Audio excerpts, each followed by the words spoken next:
Welcome to the Blation, Titan Nation, Titan Nation, Titan Nation. Welcome to the Blation, Titan Nation, Titan Nation, Titan Nation. Welcome to the Blation.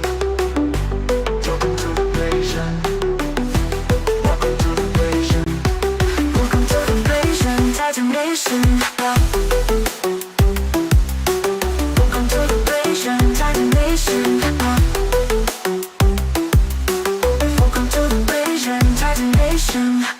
Welcome to the Blation, Titan Nation. Welcome to the Blation, Titan Nation. Welcome to the Blation, Titan Nation. Welcome to the Blation, Titan Nation. Welcome to the Blation. Welcome to the Blation. Welcome to the Blation. Welcome to the Blation, Titan Nation.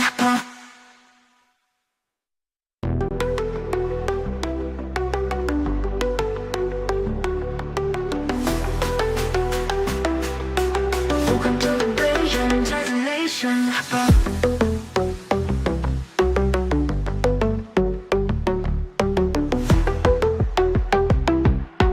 Welcome to the Blation, Titan Nation.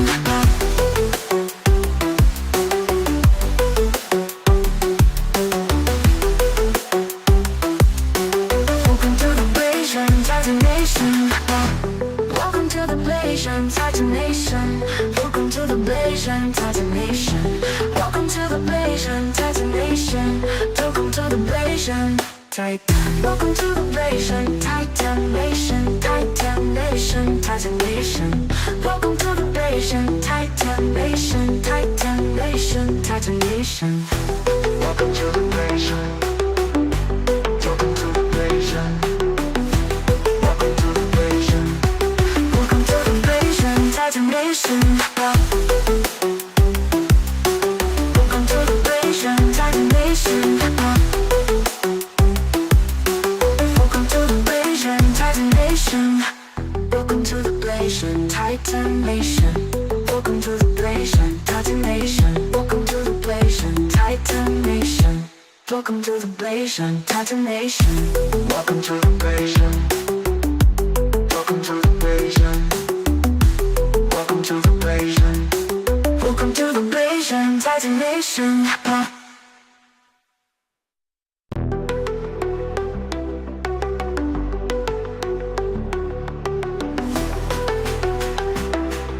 Welcome to the Blation, Titan Nation.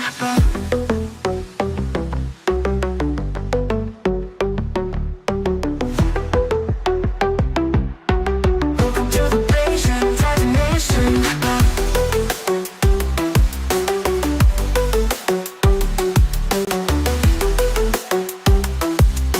Welcome to the Blation, Titan Nation. Welcome to the Blation, Titan Nation. Welcome to the Blation, Titan Nation. Welcome to the Blation, Titan Nation. Welcome to the Blation, Welcome to the Blation, Titan Nation, Titan Nation, Titan Nation. Welcome to the Blation, Titan Nation, Titan Nation, Titan Nation. Welcome to the Blation. Welcome to the Blation. Welcome to the Blation. All right. Welcome in, everybody. Welcome in. This is it. You know, history in the making right here. Let us know if the audio's good. Let us know if everything's good. Meowsith, welcome in. I see people from Raging's chat. Sniper Assassin, I see you. Hopefully everything's running good. Hopefully you can hear Raging Buckeye right now. Yes, Hopefully you can hear him. He's nice and big and blown out. Oh man! You should see my stream. You're like, look at this, like raging all up in here, As if I wasn't already enough. That's it. No, this is gonna be a good one, everybody. This is gonna be episode 6 of the Blation Titan Nation podcast, right here, right now, featuring the lovely, handsome Raging Buckeye in the building. If you are not following Raging Buckeye, please go follow Raging Buckeye. He streams a variety of shit. He's just some good vibes, and he is fucking awesome. Let me just give you a shouty right here. Raging. Can you do me a favor, Raging? Just like type something in the chat. Yeah. Just type whatever. Yours or mine? Yeah, just whatever. It's like it's shared chat. It's shared chat. Gotcha. Just type whatever. Perfect. There you go. So that it shows up. Perfect. There we go. Boom. Go follow Raging. Please and thank you. Please and thank you. But how you doing, Raging? How are you today, this morning? Do you just wake up? No, actually I've been up. I knew I had to wake up to set this stuff up because I'm like, man, I don't do the stream together stuff very often, right? Yeah. And having watched a lot of like your recent podcast episodes, and I'm like, man, I gotta get this set up so that way I don't look like I'm like falling behind the times. So fortunately, everything worked out okay. Yeah, you're all good. You like you're all rested. Everything's okay. I noticed like you're I'm ready like to go, man. Yeah, like this is not like your working weekend. Like this is your off weekend. Yeah. So, fortunately, because we got some football games that we got to broadcast through my IRL job. Coming up. So that's gonna that makes for a busy time. We do high school football broadcast, and those consist of 18-hour work days on the Fridays that we do that. Well, for me at least. Wow. Yeah, I can picture you as like an NFL caster. I can picture you. Yeah, is that what you? Yeah, is that like something that you want to do in the future? Is that like something you're aiming to do? I would love to. Honestly, actually, I was telling somebody yesterday. I said I would love to do more radio stuff. That's kind of what fueled this thing for streaming, right? Was wanting to work in radio, and I did work in radio a little bit. I got to enjoy the ins and the outs of it and learning it, but then I somehow found my way back to TV. And in between, I was doing healthcare too. So, but now I'm working in TV and also streaming. So nice.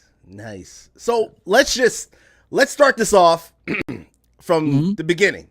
Let's just go from the beginning, Raging, because I know you have an interesting streaming journey, or journey in general. Okay, you know what? Forget about the journey. Forget about the streaming for now. I want to know, me personally, your upbringing. All right, like your like how where you were raised. Like you don't have to reveal everything, but like I would like to know a general sense of like your surroundings. Like how like your conditioning, how you grew up, like what inspired you, like what are the things that brought you in to this streaming world, to Twitch and whatever, or content creation in general. So like just start from the beginning, like when you were a kid growing up into like middle school, high school, like like obviously when we were kids, like there was no streaming, right? Especially for me. Yeah, no. There's nothing like that. So like like from like gaming to like movies to comics to IRL stuff, like if it's like Pokemon cards, what, like just tell me from like as a kid, like do you remember what you were interested in? And then moving that into like middle school and high school, like what was all that?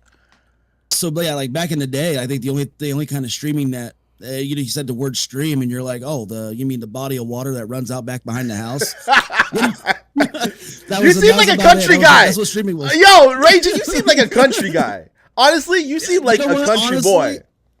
Honestly, the area that I was raised in is very, very much like that. But I like to say I started like that, but then I kind of grew into my own self, I guess. I steer away less from the country aspect, but no, like I said, I grew up in a very small town in Ohio, and I still live here. And it's a very small, it's not a diverse area, right?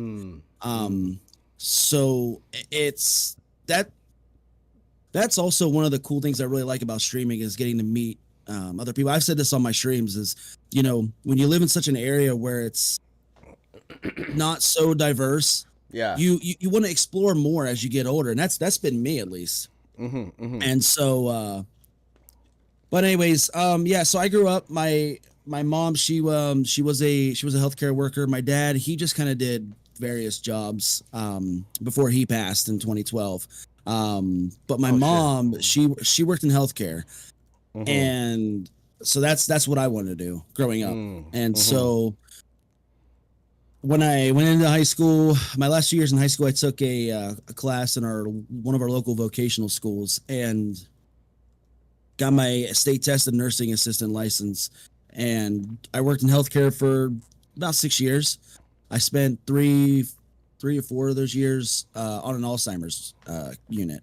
Oh shit. Yeah, but I mean, throughout this whole entire time growing up, I always had an itch to do radio and entertain and laugh with others. That was always one of my things growing up. And so I wanted to always keep radio in the back pocket. I had a weird moment one time I was in healthcare and I was getting one of our new patients. He was just coming in just for some therapy. He had like late stage cancer, and he was just trying to get some therapy and some care. And I was assigned. This is something that I didn't typically do.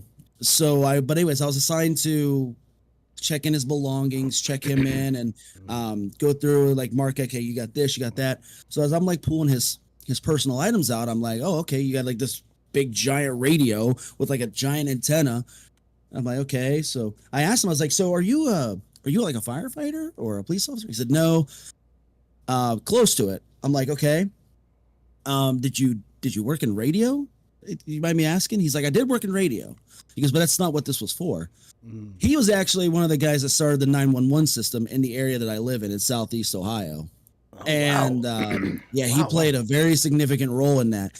And so anyways, long story short, him and I spent a lot of time in his room, like during his, like I would go on my lunch breaks. He would invite me in, and him and we would sit and chat he would tell me about radio back in the old day. And he worked at one of our local radio stations. And by this time I had been in healthcare for 5 years. And he told me, he goes, why don't you go and put an application in? And I'll go ahead and because he was their longtime news director. He said, I'll put in a good word for you. Yeah.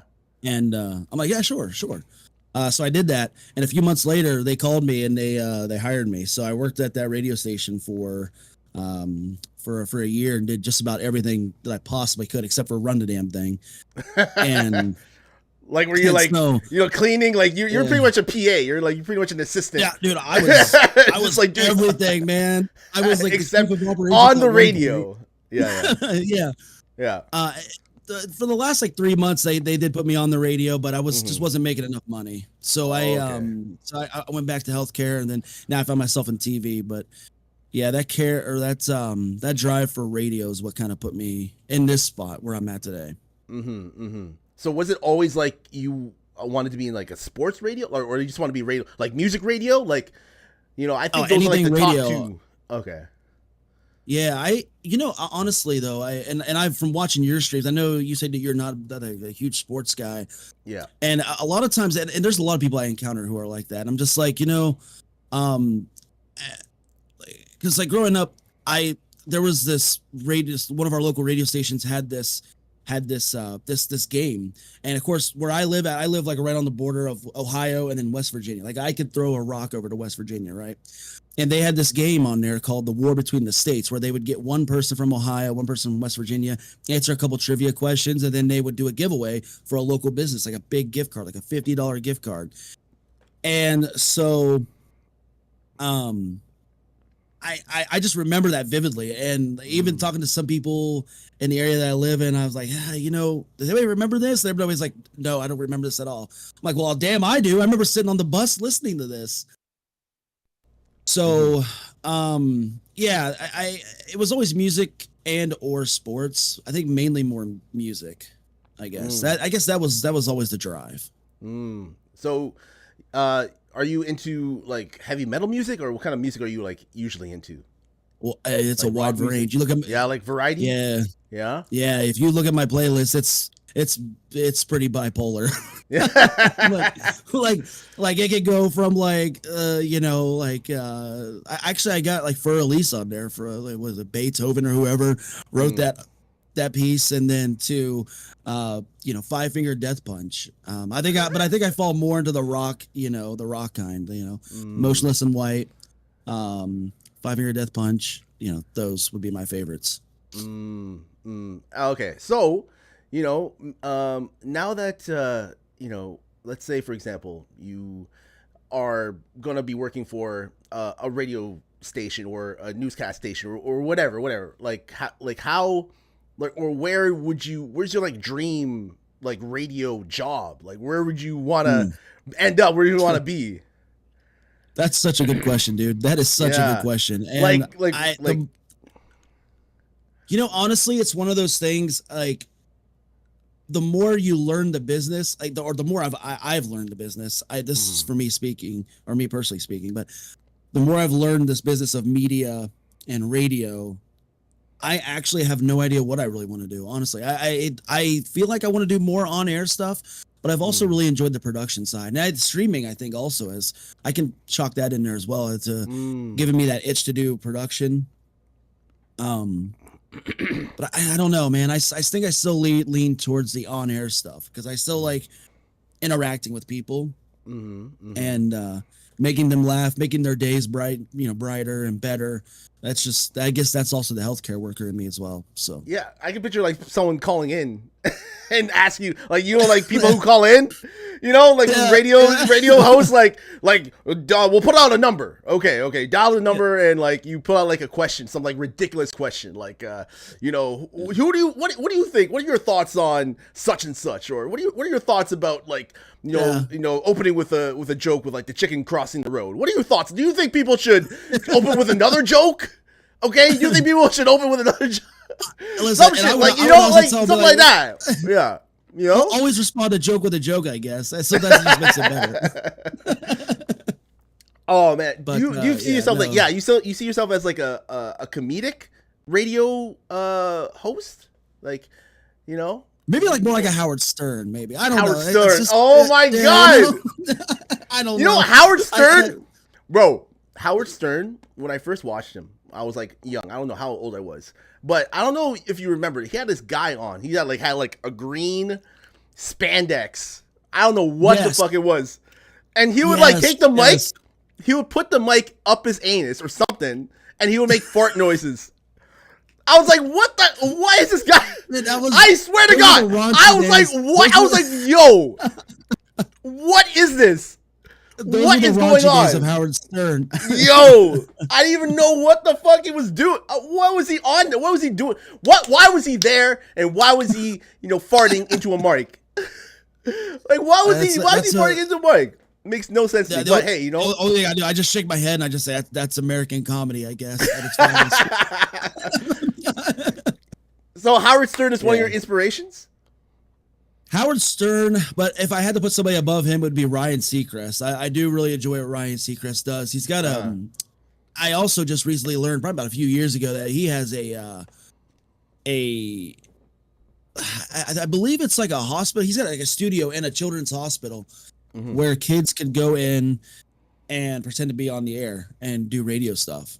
Oh shit! And I thought that was really cool. Like, he invested his own money into that, and he has his own foundation for it to support it. But yeah, Howard Stern, Ryan Seacrest, they're also very on the opposite side of the spectrum of radio. So yeah, like Howard Stern is more like HBO, and like Ryan Seacrest is like more like what, a bit Disney, or like literally, like I Disney, ABC. Yeah, I just feel like Howard Stern is like very like before internet really popped off. Like you had like these shows that were like on late night, right? Like past like 12 at midnight, and then these shows would come on that were like just raunchy, kind of like adult type of TV show. Like here in Canada, we had the show called like the Ed the Sock Show. I don't know if you ever heard of this guy, but he had like a late night show where it was like kind of like Howard Stern, but he would like talk about like the most raunchiest shit. He would like cut to like things like girls in a hot tub at one point, and like have girls come into a hot tub and like talk a bunch of raunchy adult shit. I don't even know, man. But it was like so out of place. I used to want to like stay up late just to watch those type of shows. I used to want to just stay up late. And just watch. They had some kind of like, I don't know. They left more to be desired. Like you wanted to watch it. Those kind of shows. We had something like that. It was called The Man Show. The Man Show. I don't know how. Oh my God, how that was many like people on remember that. Comedy Yeah. Central or something. Yeah, it was like Yeah, they had this one thing. I don't know why I remember this, and nobody judge me, but it's like they would like sing this little song like, you know, pick a job, light a fart, pick your favorite private part. And I don't know why I still remember that, but it's just that's something that just it'll never leave my head, and I wish it would. But did they have like one of girls those like shows jumping like on a trampoline or something? Yeah. Or something Yeah, like they at did. the Yeah, end. yeah. At the Yep. end, I don't know. Mhm. I don't know. Like it was like one of those Jiggle shows physics. that Jiggle Physics. That's Definitely a show for men. I don't know if Yes, that very could much. could a show like that exist nowadays? I don't think so. No. I mean, at least I don't know. I mean, maybe late night. I mean, we still got South Park, so I guess you just never really know. Because I was watching the movie White Chicks, which is like one of my favorite comedies of all time. I love the Wayans brothers; they're so funny. Great comedy. Great movie. And I'm just in there watching. I'm like, there's no way this would even like stand up in today's society. I don't think. I think a lot of films back then, Yeah. you know, they can't be made now. It's such a good staple of comedy too. Man, it was like the era of comedy where I don't think a lot of people were too offended. Like people were offended, but like it wasn't to the point where people will get canceled. I think, you know, cancel culture was not huge back then. In my opinion. Right. You know, now it's like people are looking at tweets that a celebrity did like 10 years ago, and they're like, the celebrity said this. We gotta cancel him. Don't bring him to the Oscars. Celebrity, man. Yeah. Yeah. How dare somebody like, you know, have a questionable past, you know, something. I mean, I guess, you know, some things you don't want to overlook, but there's some things out there. It's like, you know what, this person's like doing like the work of, you know, the Lord out here, and we're going to judge him on something he said, you know, so-and-so, or she said so-and-so years ago. Yeah. And It's they probably have a ridiculous. change of heart. Maybe they weren't thinking, or maybe it was like something offhand. Maybe you don't know their intention, like especially a tweet, right? You don't know what the tone of the tweet. You don't know what their intention was with the tweet.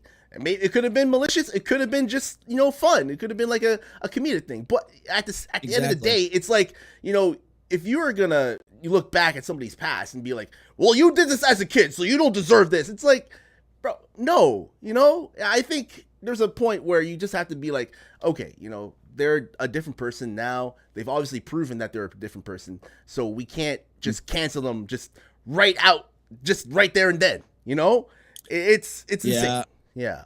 Yeah, I agree, man. It's these last like 5 or 6 years have just been so crazy with like the way that stuff's played out. And I'm the kind of person I'm just like, it is what it is, you know. But there's some things I'm just sitting there just shaking my head about, like, come on, come on, like let's just not. All right, let's talk about your favorite video games. What, like, I know you like your multiplayer. So just name off like your favorite video games and like how like you got introduced into gaming. Like what were your first games that you played when you were a kid? How did you get into the groove of like multiplayer and like, you know, playing with like, you know, the games that you play today? So I was talking with somebody yesterday, and I was excited that I was hoping that you would ask that question. Yeah. Because I was asked yesterday about what was like one of my first video game consoles I played, and I said, you know, I don't remember what it was because I was so little. I think I was like maybe 4 years old, 5 years old. But my dad, he had this video game system where you would put these adhesives or these clear like overlays over your television screen. But the only thing that the video game system would play something on the screen, like if you were playing like basketball or something. That's just for an example. It would give put this overlay over your TV, and a little ball would bounce back and forth, and you would just that was basketball. And I'm like, I don't remember what it was, but he said it was the Magnavox. Oh man, I forgot the name, but it's like the Magnavox something. That is some old school shit. I've never heard of this. What? Yeah, dude, this was like, and these things I guess now run. Because this guy, he was like asking me, he's like, whoa, does your dad still have it? Like, well, my dad passed. I was like, and he gave it away like in the early 2000s. Like, I don't remember who he gave it to. I think he just got rid of it because he didn't want it no more. But yeah, this thing worth like $10,000. Like if you have it in good condition. And so yeah, I remember that. And then the Atari 2600, I believe, it had like the wooden front on the front. Played a lot of Pac-Man. And then of course the Nintendo 64 was probably the one that I remember the most, because my brother and my siblings, we played a lot of GoldenEye 007. We played a lot of Super Mario 64. Yeah. Wave Racer, I think is what it was called. Wave Race 64. Yeah. Diddy Kong Racing, Mario Kart, Mario Party, all the Mario parties for Nintendo 64. We had them all. And then the wrestling games. Yeah, there was just like so much, man. The Nintendo 64 was like 90% of my childhood for video games. Same right here, man. It was like, and I think the N64 really had a big impact on me. It was my babysitter.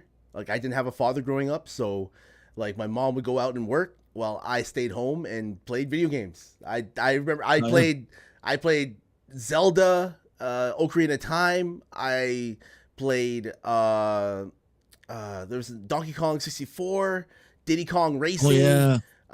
There's this army game, like the army game with like, you know, your green the army plastic men. soldiers, right? Yeah, plastic soldiers. That was a good one. That was a fucking amazing one. I remember, bro. I about that one. Oh man, that was like the one where we would stay up all night playing it. It was like multiplayer. Like, remember back in the day where it's like split screen 4-player? Like, there's nothing like that today.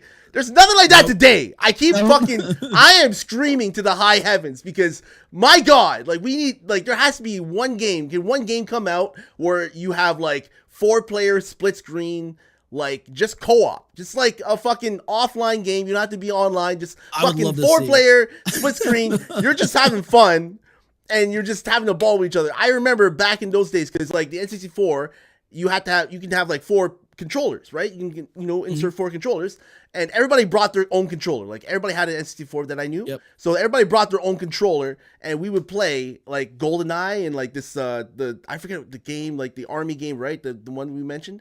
And we would play until like 4 a.m. in the morning. We were like kids. We're like 4 a.m., 5 a.m. We would not go to sleep. We would tell our parents that we were going to sleep, but we wouldn't go to sleep.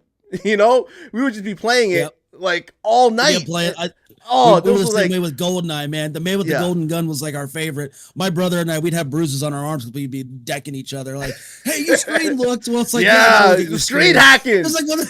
Yeah, Mr. Walker says Perfect Dark. Perfect Dark is another example. Yeah. It's Perfect another Dark. Example. The Magnavox. The Magnavox Odyssey was the game console. Yes, sir. Oh, Magnavox Odyssey. So the Magnavox Odyssey, what, like, was that before like the Commodore 64?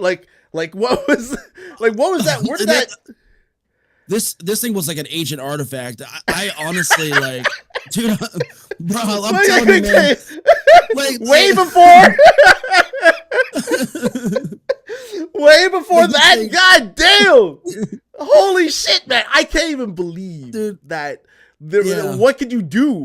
Like, it's like ball in the cup. The crazy thing about my dad is, I wish he was still here, man, because I would ask him, like, because he was one of those guys. He would keep some of the most random shit. Like, he wasn't a hoarder. I wouldn't go so far as saying he was a hoarder. Yeah. But he would just keep stuff that was. I guess it's some people out there might think this is sentimental stuff, but like, he would keep some of our most random art projects. I'm like, I remember when he passed, my mom was giving me like stuff. I'm like, I remember making this, but what the hell? Like, why do you keep this? Like, we made this artwork of like it was like leaves, but we made them with like circles. I don't know what kind of art that is, but I'm like, I made this in like 4th grade. But anyways, he had this console. And I just remember we were playing it. I think it was around Christmas time. The memory is so. I just remember seeing this, like, we had to put something over the TV just to make the graphics, essentially. I gotta put this down. Yeah, it was crazy. Magnavox, holy Magnavox Odyssey. Jesus Christ, this is like what 1972. Holy fuck. That thing's as old as my mom. So, Oh, yeah. man. Okay, Yeah, this okay. thing was an ancient relic, and I don't know what happened to it. Like I said, I think my dad gave it away like in early 2000s. But yeah, So, after the 90s, like, what kind of games were you into in the 2000s? Like, what, like, were you into, like, the Halo? Were you into, like, the Call of Duty? What were you into? I remember. I don't remember much of the early 2000s. We still had that. The Nintendo 64 carried a life through my family. Throughout the early and mid 2000s, I would say about 2006 was the first time I played. Like I played like the PlayStation. I played a little bit of the PlayStation 1. I used to play the old NASCAR Racing 99 with my cousin on that. But my brother, he got a PlayStation 2 in like 2006 or something like that. I believe it was around that time. And we played a lot of SmackDown versus Raw. We would play the old general manager mode on that. I played a lot of sports games at this time, really, honestly. I did play a lot of Halo 3 towards the end of the 2000s. Halo 3, top tier. A lot of Halo 3. Yeah, dude, we would invite my neighbor. He would come up and we would get like the split screen, that is no longer a thing. And we would just sit up there, we'd eat Cheetos and have Mountain Dew or Doritos and Mountain Dew and we would have so much fun, man. It was just the days, man. Those were the freaking days. Like the original Modern Warfare 2.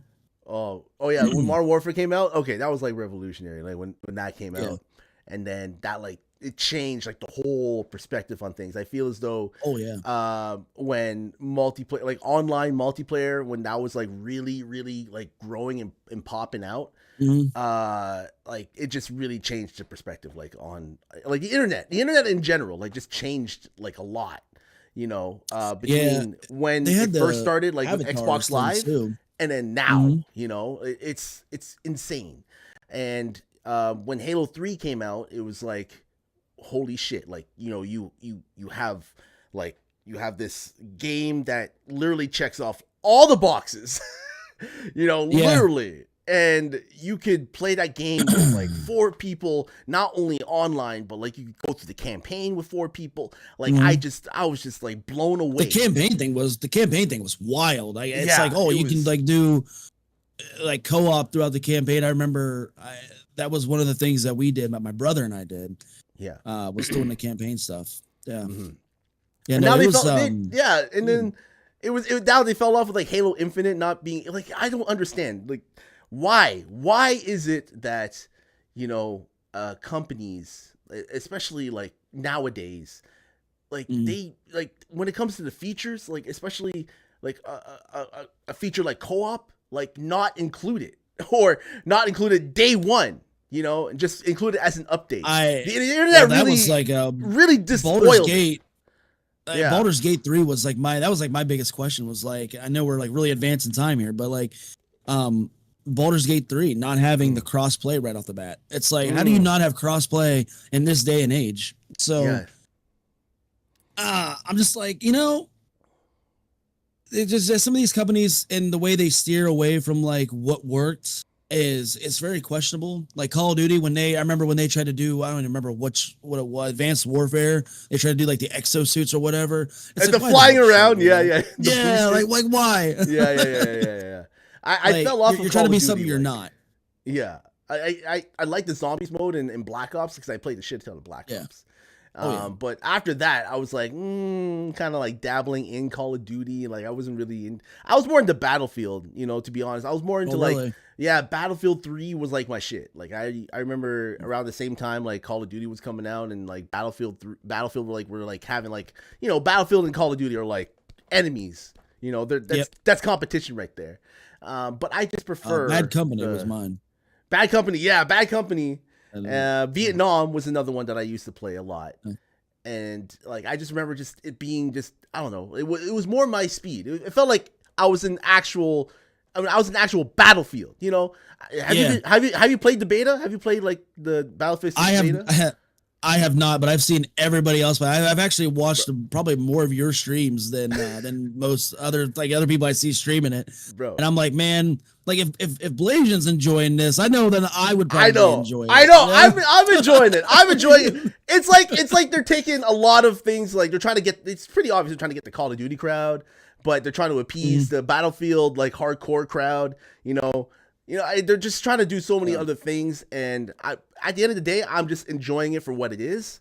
I'm loving it, and I'm just hoping that maybe they can add like some sort of co-op to it, like some sort of like split screen, but I know they're not going to do that.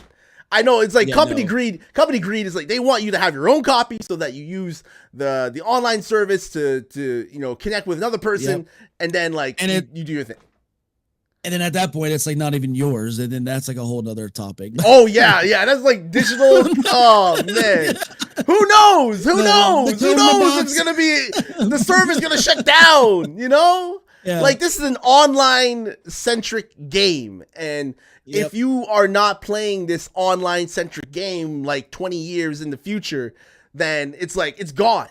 It's over. It's done. They're not going to keep the servers live for that long. It's like literally they make their money and then and that's it. They pocket it and they run out. Yeah, exactly. But okay, moving on like to now, when it comes to gaming, what kind of games do you like to play now? Like what's your go-tos? Survival, open world, crafting, those are like some of my favorites to play. That makes more specifically, I would say Marvel Rivals. I love playing Marvel Rivals. Okay. We've had the opportunity to play that. Yeah, Marvel Rivals. And then if I'm looking for like a solo experience, I mean I love Baldur's Gate. That's like my favorite game of all time. Baldur's Gate 3. Grounded. I love the Grounded games. And I even recently acquired the ability to play Nintendo 64 games. So I've been jumping back into playing some Super Mario 64 because I've been playing Odyssey on the Switch too, and I'm like, man, I really want to jump back into the Super Mario 64. So I've been playing. But yeah, I'd say probably my favorite genre is like the open world survival crafting aspect and building stuff, and yeah, that's my favorite. So Valheim, I've seen something like Valheim. Valheim. Like, Valheim. Like, do you like Valheim over Minecraft? Minecraft is like building, right? Yeah. So I mean, I honestly, Pal World. I don't know. Yeah, I'm not into this. I'm not into this. So you got to educate me here. I will. So I'll tell you this. Okay. I used to love playing Minecraft.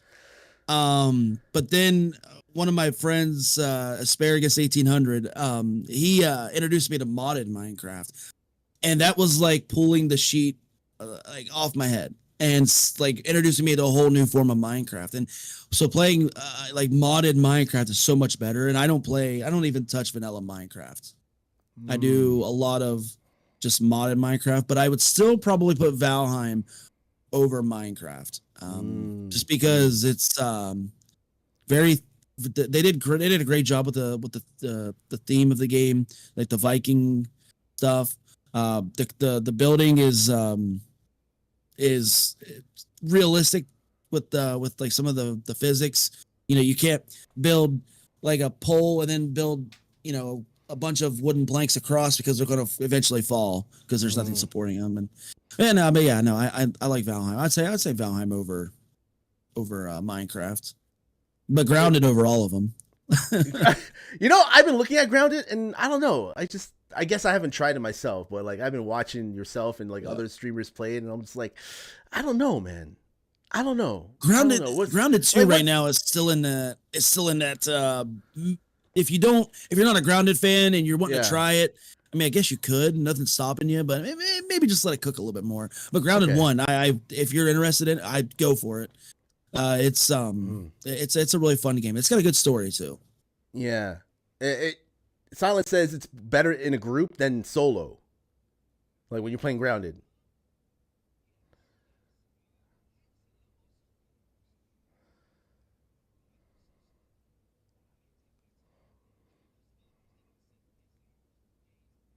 Mm. Mm. Mm.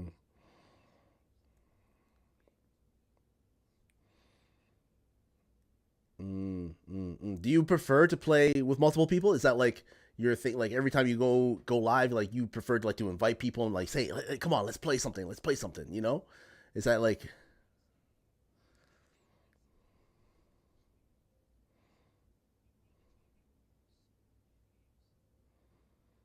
Mm,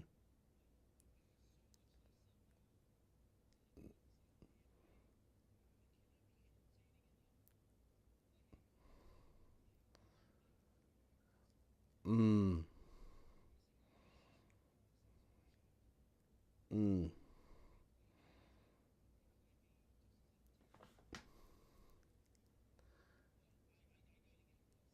Yeah, I think like a lot of the time people when they stream like a solo game, they have to be like talking all the time or like talking like Yeah. every single minute or like you know Mm. like like there's some periods where you'll go without talking. That's okay because maybe there's like a Yeah. cutscene or maybe you're just like enjoying something. Maybe you're trying to like think or figure something out.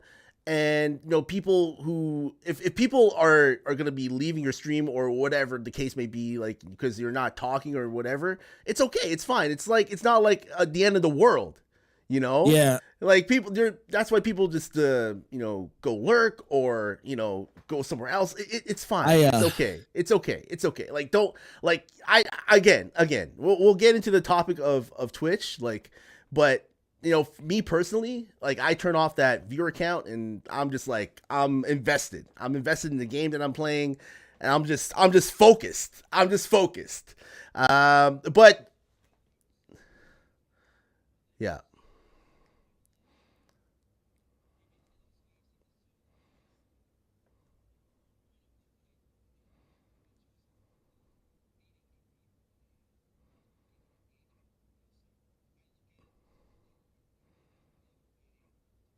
Mm-hmm, mm-hmm.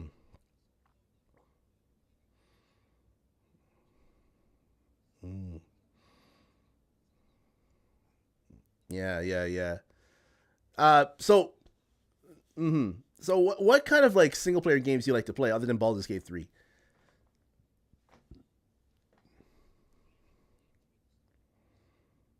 Oh,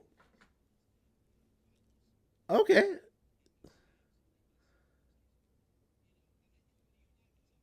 Yeah.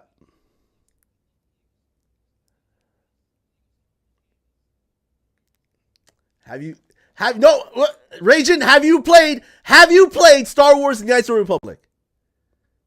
Yes, I played that one a while ago. It's been like what is PlayStation? Was that one That PlayStation is 2?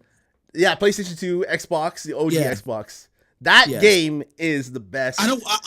It's I don't the have best. I don't have a lot of memories of it. So Woo! I will say yes, I've played it, but no, I cannot include it on the list because I don't want to say anything's better than because I just don't remember Okay. playing it a whole lot. Okay, yeah. Is that fair? No, no. That's fair. That's totally fair. That's totally fair. Yeah. I just like when the remake comes out, if it ever comes out, Mm-mm. I'm just the day one purchase for me. That's a day one. Balls I don't deep. care if it sucks. Balls deep, baby. I'm balls deep.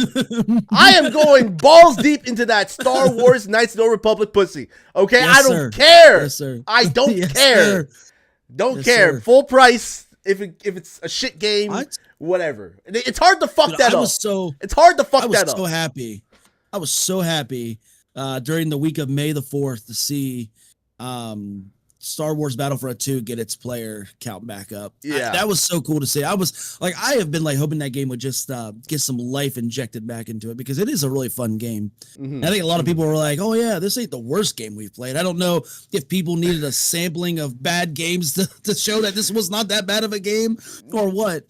You know, when But, when yeah. it first came out, it came out with the whole loot box thing. Oh, That was the yeah. most shittiest fucking practice you could ever put in a video game, and it got so many downvotes on the whole quote that they posted on Reddit. You know, the what do you call it? Like you will feel satisfied or something like that. Like for playing the game. I don't know what the fuck they did, but listen, like when you put loot boxes in a game that allow you to have an advantage over other people, that's pay to win. You know, yeah. that is not. You know, you're just paying, and people paid full price for the game, and then you added loot boxes on top of that, and it's like you are feeding into the whole power centric person who is like, I There's want like a to whole be rant. Yeah, like There's a I whole want to rant be building up right here. I'm like, man, I feel very passionate. Everything that you're saying, dude, is the exact same way I feel. Silent Monkey. Which game are you talking about? Which game with split screen down the middle? Yeah, but like, yeah, no, the whole thing with like with the Battlefront, the loot boxes. Like, again, if you pay full price for a game, you should not pay anything more. In my opinion. No. Like, unless it's like a DLC or like an expansion, it has to be well worth. Yeah, more story. Yeah, more like has to be like there has to be something, you know? It has to be something substantial. You know, it has to be an update. I like updates. Yo, you pay for Baldur's Gate 3 once and then that's it. There's like nothing. There ain't nothing. They didn't include no downloadable like paid content at all. Oh, Tenchu 2. I could maybe get behind the idea of like cosmetics. Okay. But even then, that's like you're like starting to flirt at that point. Like, you know, as long as it's like you said, nothing pay to win. Yeah. Like, it should be anything pay to win. Nothing should affect the way the game is.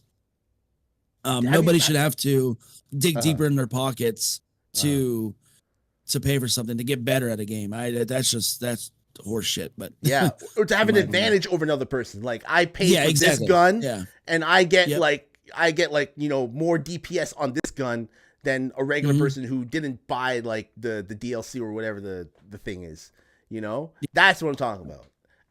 Have you paid for any downloadable content?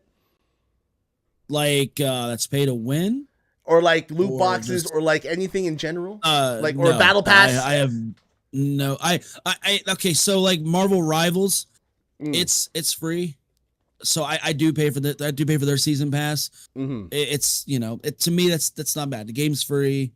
The season pass, you pay for it, whatever. Yeah, I mean, I pay for a Marvel Rivals season pass too. I'm not gonna lie. There is. I see Cloak and Dagger. One game. Cloak and Dagger. I lied to you. There's one game that I do that I do pay for a season pass after paying for the game.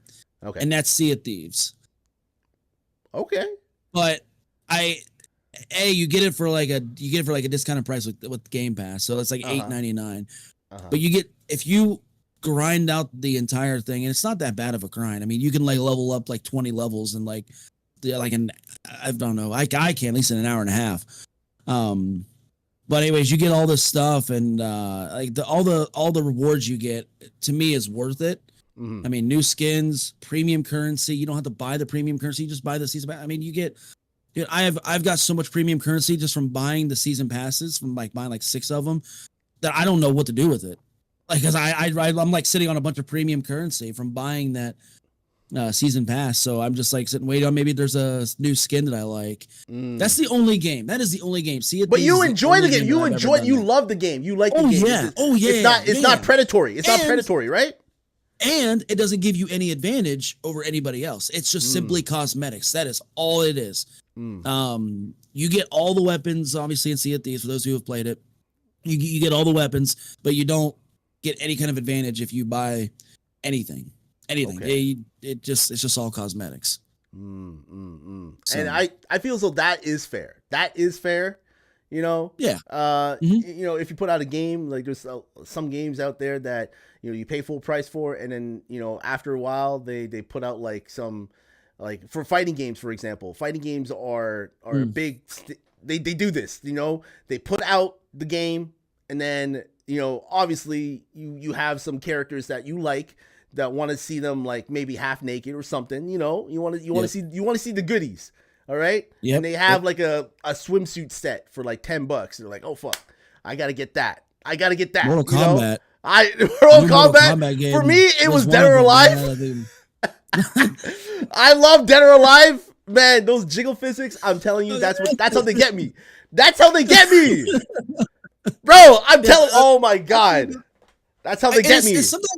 Sometimes it's not even like, you know, wanting to see more skin of your favorite characters and stuff. Sometimes it's just like a developer will get the exclusive rights to an IP. Like Mortal Kombat, they were able to grab the legal stuff for putting Ghostface in the game. I think it was Ghostface. I'm pretty sure it was Ghostface. Okay. Yeah, I'm like, I remember seeing that. And I'm like, what the hell? Ghostface is in Mortal Kombat? You know, like what the fuck? Or like all these other characters, like like the I don't know. Did they put Jason in? Did they put Freddy Krueger in? Put Jason. I think they did put Jason in one. Yeah, they put like all these like horror people in there. And that's gonna attract the horror people to like, oh yeah, I'm gonna buy Mortal Kombat just so that way I can, kill this guy with a machete, Especially Mortal Kombat, given the way those the brutality of the game. It's why wouldn't you? Yeah, why not? If it sells, okay, you know what? If it sells, then it is what it is. Like you're gonna. That's the problem I have with Dead by Daylight in a way. And I'll probably step on a lot of toes by saying that, but I mean, I do enjoy playing Dead by Daylight for the most part. I'm trying to get back into it. There's a lot of cosmetics in Dead by Daylight. Oh my god, a lot. Anything that's horror. Yeah, I feel like the developers are just that game is a cash grabbing game. They know that they got a very loyal fan base, and they will say, "Well, we got this IP for all these." Horror movie icons, we're just going to continue to suck the money out of your pockets, and people are going to pay for it. People will pay for it, and then the game becomes unbalanced, and then it's like this really cool perk that came with this character like 7 DLCs ago is now completely irrelevant. It was relevant at the time, but now it's irrelevant, and now we're moving on. But I don't know. That's just that's a whole nother topic. we go on and on and on and on and on and on. We go on and on and on and on. Like, Zhao Baby says Call of Duty as well. Call of Duty is another one that's like when I see Beavis and Butthead and admittedly, I bought that one. You bought that one? What the fuck? I don't know, man. I don't know. Dude, next thing you know, you're going to see Dora the Explorer. Can you imagine seeing Dora the Explorer in fucking Call of Duty? Like, what is going on? Man. Like boots, like as their like little like companion or something on like our back or something, like a back bling or whatever. Or that's Fortnite, I guess. But yeah. Oh my god. See what? Like, listen. If it's popular, okay, cool. If people are buying it, okay, cool. But like, Call of Duty. Call of Duty, Beavis and Butthead, what's the correlation? Honestly, you got two guys who are like fucking stoners who are like lowlifes. And then you have like a shooter game, like a army shooter game. Okay, cool, it's fun. Okay, cool, it's fun. But like, it's so random. What does one have to do with the other? Let me just say this. I will go on because I like using I actually like using the gym coach actually more than Beavis and Butthead because of his lines are funnier in my opinion. But I'm sure that skin doesn't do me any favors when I'm trying to hide. But I think it gives me more of a disadvantage than anything. But no, I will say though, like in like Call of Duty, they released like the Teenage Mutant Ninja Turtles like what was it, a year ago. I wasn't interested in. I'm like Fortnite. I kind of did this already. Like I'm not gonna. Like I'm also not a TMNT fan. Man, Fortnite and Call of Duty are battling it out, man. Yeah. They're like they're battling it out, dude. For real. So, but like Beavis and Butthead, I'm like I've never seen them in a video game like this. So let me go ahead and spend. How much did it cost? Like, why not? I want to know how much did it cost. How much did it cost? Oh my god, I don't really remember. I had to buy like the tokens. I don't know. I don't know if I bought like $30 US. I can't remember.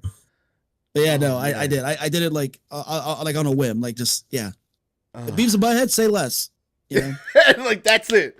The Beavis and Butthead. Okay, let's talk about your favorite TV shows and movies before we get into the Twitch streaming. Okay, I want to know what like. Okay, we'll say top 3 TV shows. Doesn't matter. It can be animated, non-animated, and your top 3 movies. We'll start off with the TV shows. Like, what are your top 3 animated or whatever? What TV shows in general that really influence your life? Everybody in both chats. I want everybody to let me know how right I am. Breaking Bad is the greatest of all time. Okay, it's my favorite one. Okay. Breaking Bad is my second favorite. Breaking Bad is my third favorite. No, I'm just joking. Breaking Bad is Breaking Bad. Breaking Bad. Better Call Saul.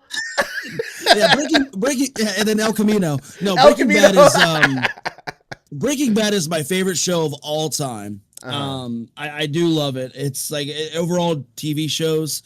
The Pit. I just watched that literally. I finished it a couple months ago. I was absolutely like jaw dropped to the floor. Emotions were like everywhere. That would be my second favorite. And I would say my third favorite would be,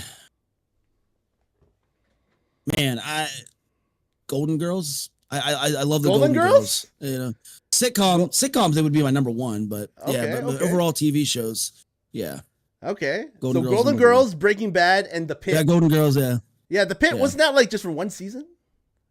It is, but they immediately renewed it because it was so popular. Oh, yeah, and then they announced like one of the main characters wasn't returning, which I'm interested to see how that's going to play out. But also the way the TV show plays out, it could actually work that she could be gone for a season and come back, because a whole season is like each episode of the season is 1 hour of a shift in this ER department that's very they're not well funded, like and it takes place in Pittsburgh. For cash, they're very tight sources, and so the stress levels are high. And I can tell you, you know, and experienced a lot. It's pretty.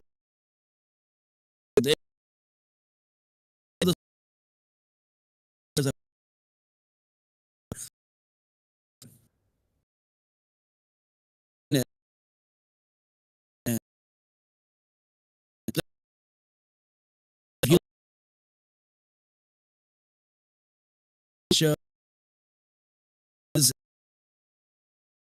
Yeah, no, it's nothing like Scrubs. No. Medical drama, like it is just, it really changed the spectrum of what a medical drama can be and should be. So is it like on Netflix or something? Yep. The whole entire season, and like I said, they got a new season coming out. I think it's supposed to come out in like January, so they've already started filming it. Nice. All right, top 3 movies. Oh man, top three. I know it's hard. I know. Number 1, this is going to shock a lot of people. Number 1, is The Notebook. I love The Notebook. Whoa, what? Yeah. Whoa. Yeah.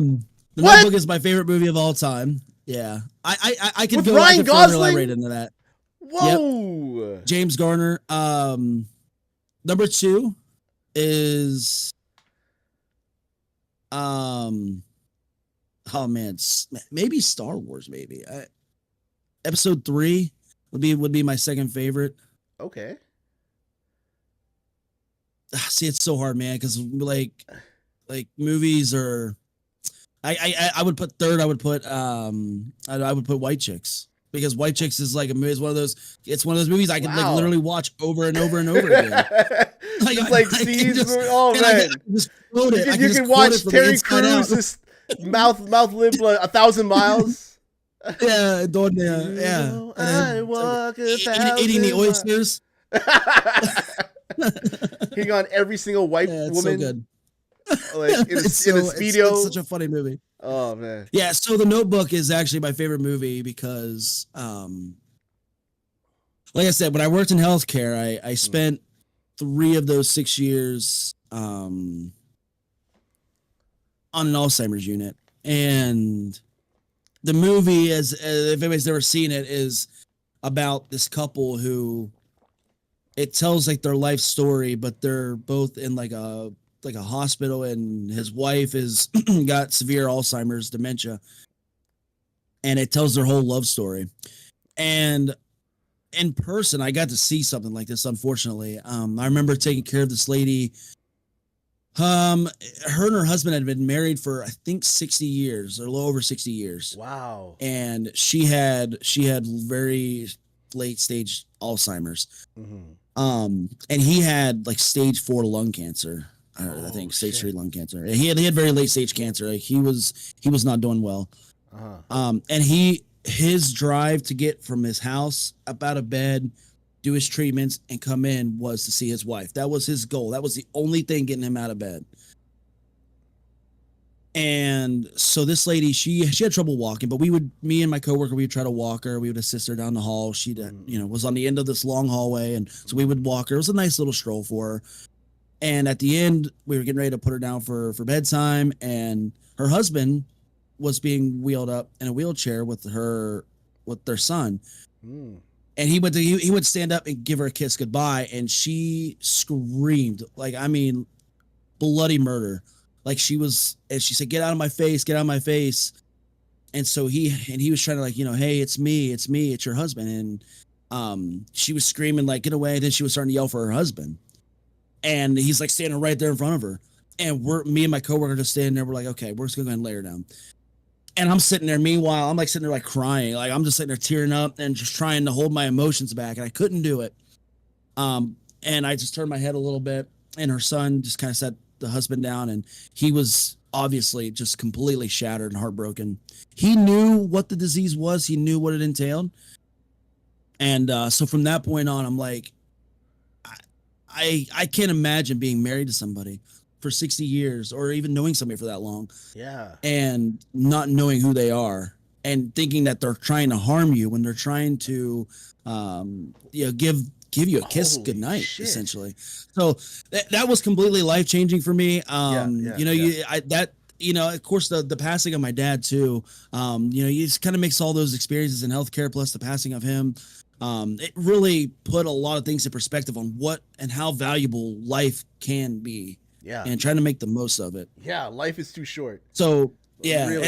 And that's why I said, like, the Notebook, like, as, sappy and drama filled as it is, that stuff happens. Mm-hmm. Like, that stuff is so real. And it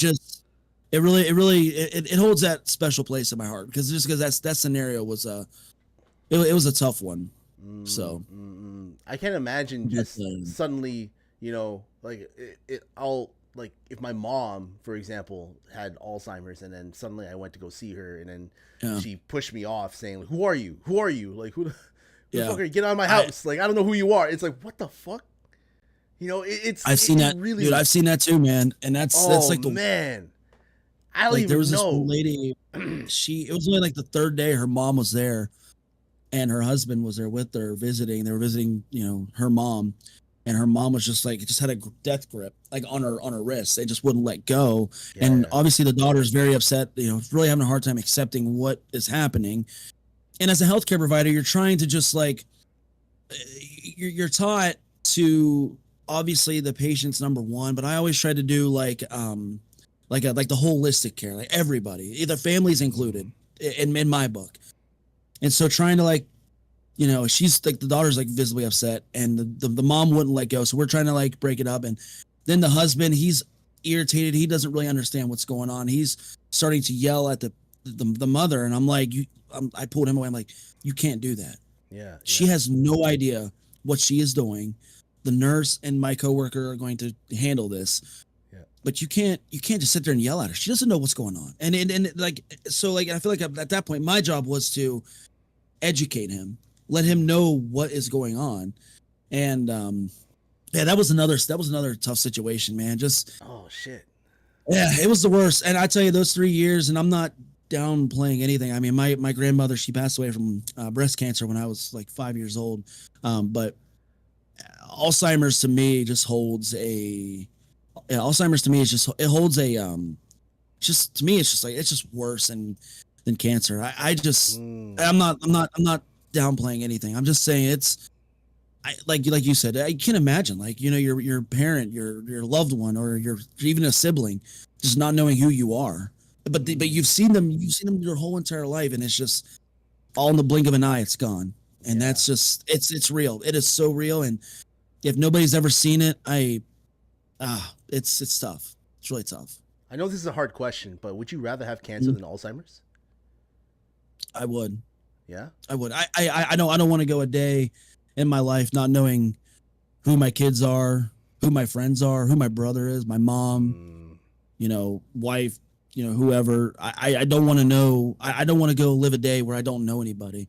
And I don't want them to see me in a position where I'm confused, to where I don't know what I'm doing or how to do something or why I'm doing something. It's just such until you see it, it's such a hard thing to explain. And that's why I said, like, the Notebook, like, while it is a sappy movie, it is, I mean, it is like to a T. And the way they portray like her having like a really good day, she's able to remember that stuff, and then as soon as the sun goes down, it's gone. Like that memory is gone. That's real, dude. That is so real. I've seen that. Sundowners is a real thing, and it's so, man. I could tell stories upon stories. I could write a book on my experiences in healthcare. It's oh man, you could, yeah. Man, bro. I'm like you're trying not to get choked about man, it. I'd buy it in a second, man. I'd buy it in a second. You just once it's So done, good. just let me know and I buy it. Honestly. Oh my god, that's crazy. I mean, here's another thing. It humbled me, man. Yeah, it does. It does humble you. It really does humble you, and because my wifey, she's a PSW, and she deals with a lot of people with Alzheimer's. Like she deals with them, and the way that she describes it is like, you got to remind them every single day. This is your son. This is your daughter. This is who they are. Da, da, da, da, da, da, and it's hard some days because they forget to know how to do things. You have to like reteach them, and this the struggle to have just to take care of them, and the frustration that the family has already at that point endures, because my wifey goes to like goes to house to house to house, and this one family literally like dumps everything on my wifey, like take care of her, do this with her, because they're just done with dealing with their mother. Like their mother, like this is the woman that gave birth to you, and suddenly now it's like, well, it's not our problem anymore. It's like, what? It's so crazy. It's literally you. I don't understand how or why somebody would just throw away their father, grandpa, grandma, whoever, like in their family. That took care of them, that loved them. Dude, it's like I think it's like it depends on the situation, right? Because like sometimes, at the end of the day, even if you had a hard upbringing with them, okay, like some situations where you're like, fuck my mom, fuck my dad, fuck my grandma, whatever. But if you didn't have that, if they totally like was there for you and took care of you, loved you, then you have no excuse. There's no excuse at all for you to disregard your parents, disregard your family like that. It is insane. You are just fucking lazy. Don't just dump your problems on a PSW and just call it a day. That is pathetic, in my opinion. The crazy, I mean, and honestly, it goes, it can go that way, and I understand like everything. It's like, why would you abandon somebody who loved and nurtured you for so long? Yeah. But then on the other side, it's like a lot of people, they try so hard to do that, and it just gets to be overwhelming. And then the number one thing you never want to do, and this is like a golden rule, and this is like so cliche. It's going to sound cliche, but it's so damn true. You got to take care of yourself before you can take care of others. If you are not in a position to take care of somebody, especially somebody with some kind of illness such as dementia and Alzheimer's, where an altered mental status could affect your day-to-day life, don't be taking care of them. Definitely give somebody else that responsibility, especially somebody who is trained, licensed to do that, but don't give up on them. Like that's always my number one thing, is don't give up on them. And as a healthcare provider at the time, like I said, people would bring their loved ones, back to our Alzheimer's unit. And of course it's locked down. It's very different than what you would see in the other units of the nursing home. Well, why does my mom and dad have, or why does my mom have, a belt, or why don't they have, they can't, we don't want them to do anything that could harm somebody. Or, well, why can't they have glass? They can't, because this the situation. And so when they drop somebody off to us, it was always that, you don't worry about it, we'll take care of them. I know this is, and it's tough. And a lot of families, they do not want to do it, but they have like no other resort. Like, this is it. This is what I want to do. I want to make sure that they're getting the best care. I hate to do it. I don't want to do it, but I have to. And it's like, it's all right. I understand.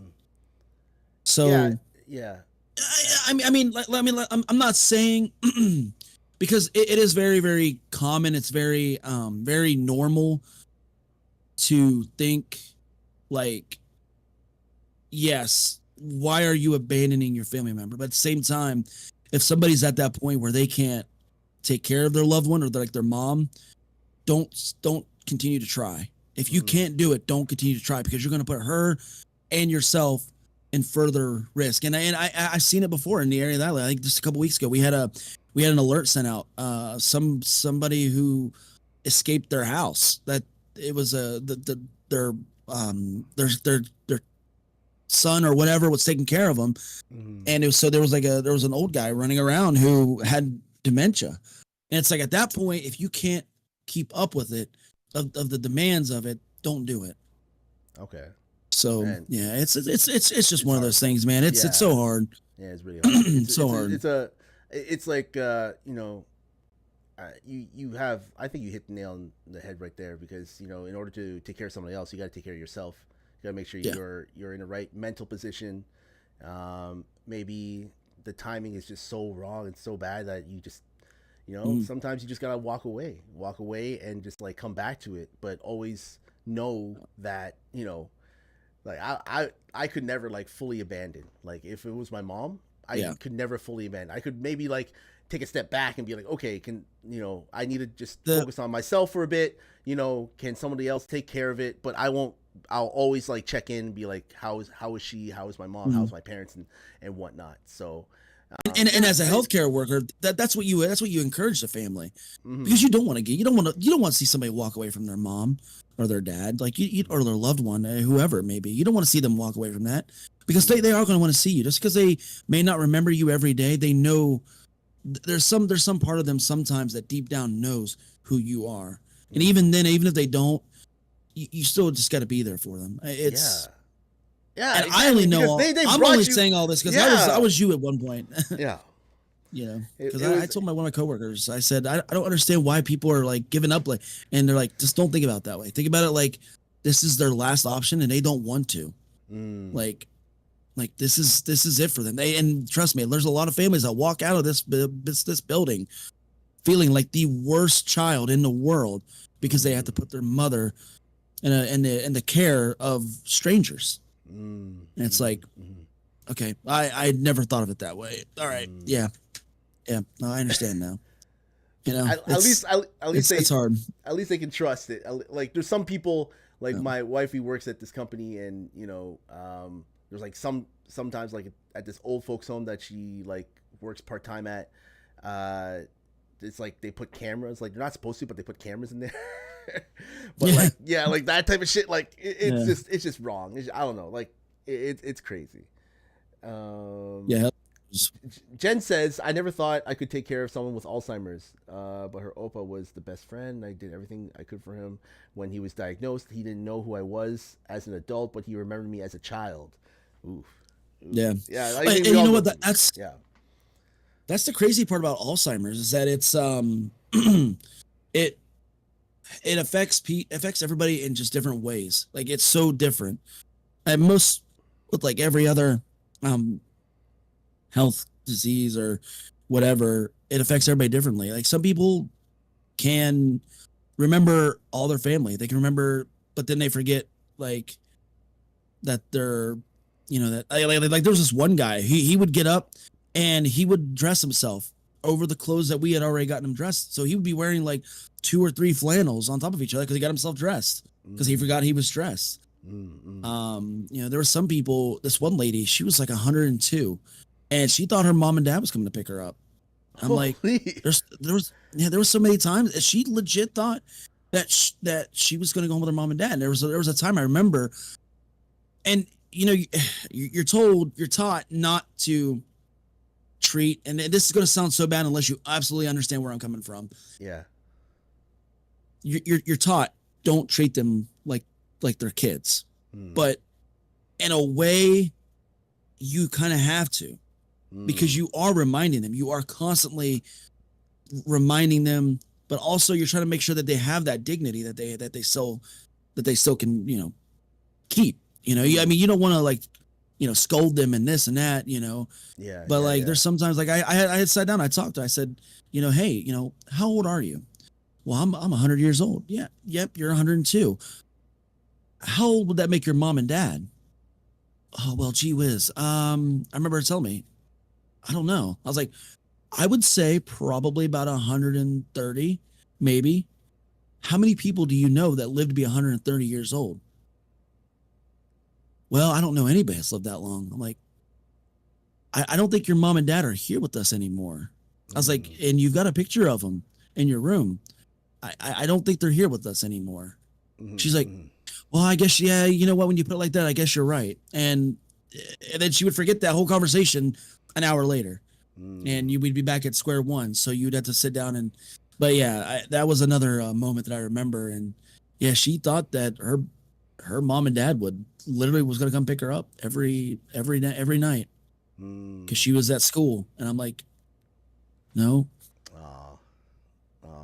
So it's crazy, man. I'm telling crazy. It's crazy. The thing is that, I haven't directly dealt with old people, like directly, but since my mom is a PSW and my wife is a PSW, like I've been around a lot of, old people, and just seeing them, and like hoping that seeing that, like, I'm thinking to myself, like, man, hopefully I don't, knock on wood, I don't get to that point in my life, where I'm like struggling. Hopefully I can like actually move and take care of myself, and I won't need anybody to like bathe me or anything like that. I know we all get old at one point, and I know that eventually we're all going to die. But at the same time, I don't want someone else to be a burden to take care of me when I get older. I don't want I don't want that. Yeah, I don't want that. I don't want that. I don't want that. My mom is still working as a PSW, crazy. even at 74 years old. Wow.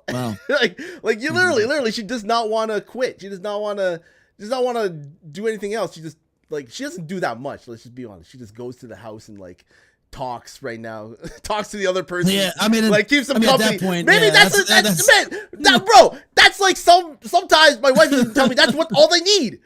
That's all they need. They just need someone just to go there, just to be with them for like maybe 5 minutes, 10 minutes, and just talk to them 100%. and just like, have interaction with them. Like bro, I don't know how many times my wife told me that someone made her coffee when she was like there. Like she gets like a full meal.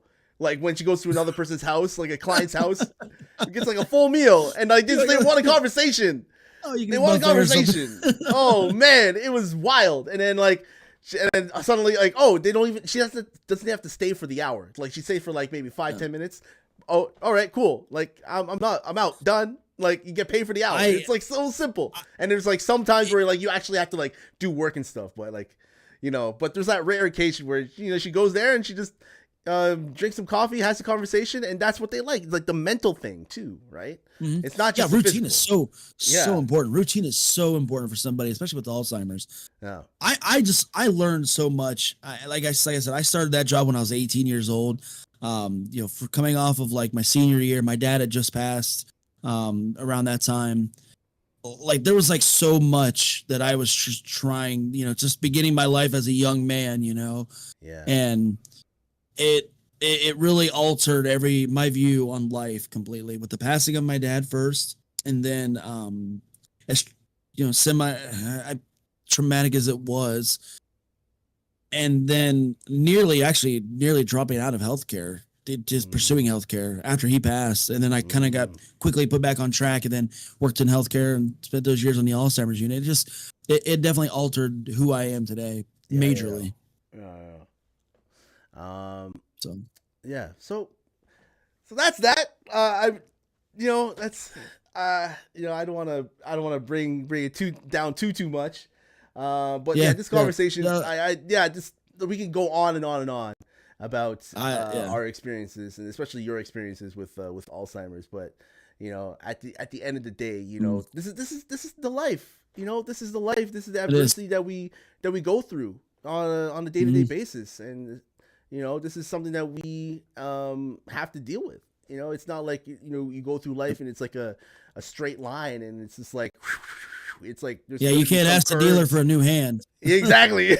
I mean, you've got to play the hand you're dealt, and everything's going to be going the way that you think it's going to go. So, I would like to transition from that into now streaming. I want to talk about how you got into it, like what made you get into it, like what was your first like thoughts, like can you describe what your first stream was, like how, like what year did you decide to get, did you know about Twitch at all, like were you here during the Justin TV days, like? So I knew about Twitch right after the Justin TV days. My God, I haven't heard that in forever. Yeah. But like tried streaming so many different times, and I just didn't have the right internet, the right time. It just like it was just so sporadic over the course of like 3 years. And there was times that I would just give up on it, then I would try it again, and then nothing would work. I give up on it again. Did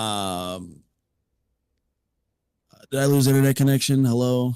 Yeah. Are we still good? Are we good? Yeah, you were kind of glitching there. It was like kind of blurry.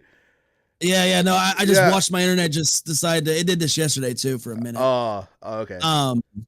But so like so I didn't really know too much like about like streaming and like the ins and outs of it, but and then I got to a place where I could do it the way I wanted to do it. And so in 2023, January 1st, 2023, actually late 2022, I said, I'm going to stream in 2023. I'm going to make that my New Year's resolution. I'm going to make this Twitch channel. I'm going to make it something that people can come in, hang out, enjoy, have fun. That's all I care about. That is all I legitimately care about. And so I started then and it's been smooth sailing ever since 2023. That's like that's the date that I pin it on is January 1st, 2023. And like, if that makes any sense. Like what were you streaming? Like what were you like? How was your first stream? Like, do you remember like what you streamed on your first stream? Like, I believe it was Grounded actually, because I was really into Grounded at that time, and that game wasn't even fully out. And I remember, of course, with COVID, you know, I was able to get the COVID money. I don't know, you know, so I used those. I cashed in one of those checks after getting everything caught up and whatnot. And of course, you know, fortunately, I was working in healthcare at that time during COVID, so I wasn't without a job. So there was just like extra money, and I was able to buy a computer, and so that's when. But so Grounded was like the first game that I streamed, and it was kind of my main game. I did a little bit of Hogwarts Legacy when it came out. I remember it was some of the early days as well. But 2023, it was mainly Grounded. Drexel says stimulus package. Yeah, the stimulus package. Yeah, the stimmy money. Stimulated my bank account. By the way, Trex, thank you for the 100 and the gifted. Thank you. I see that Super Vegeta.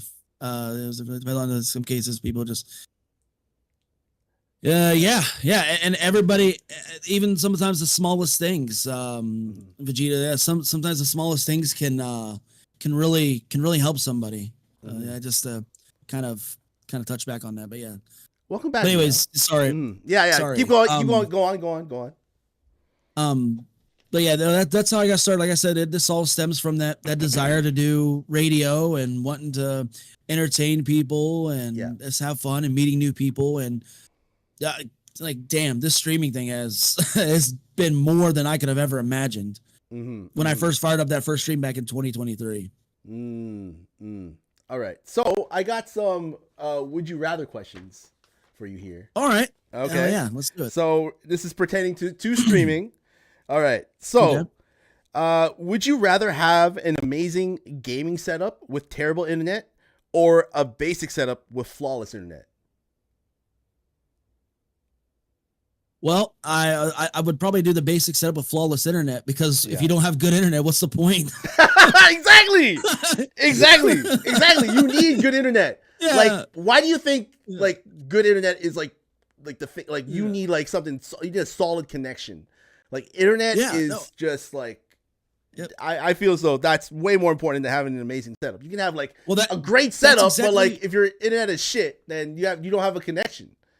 That was the whole thing, man. Yeah. We had like Hughes. It was called HughesNet. It's like satellite internet. It is the slowest motherfucking internet you'll ever get on the face of the earth.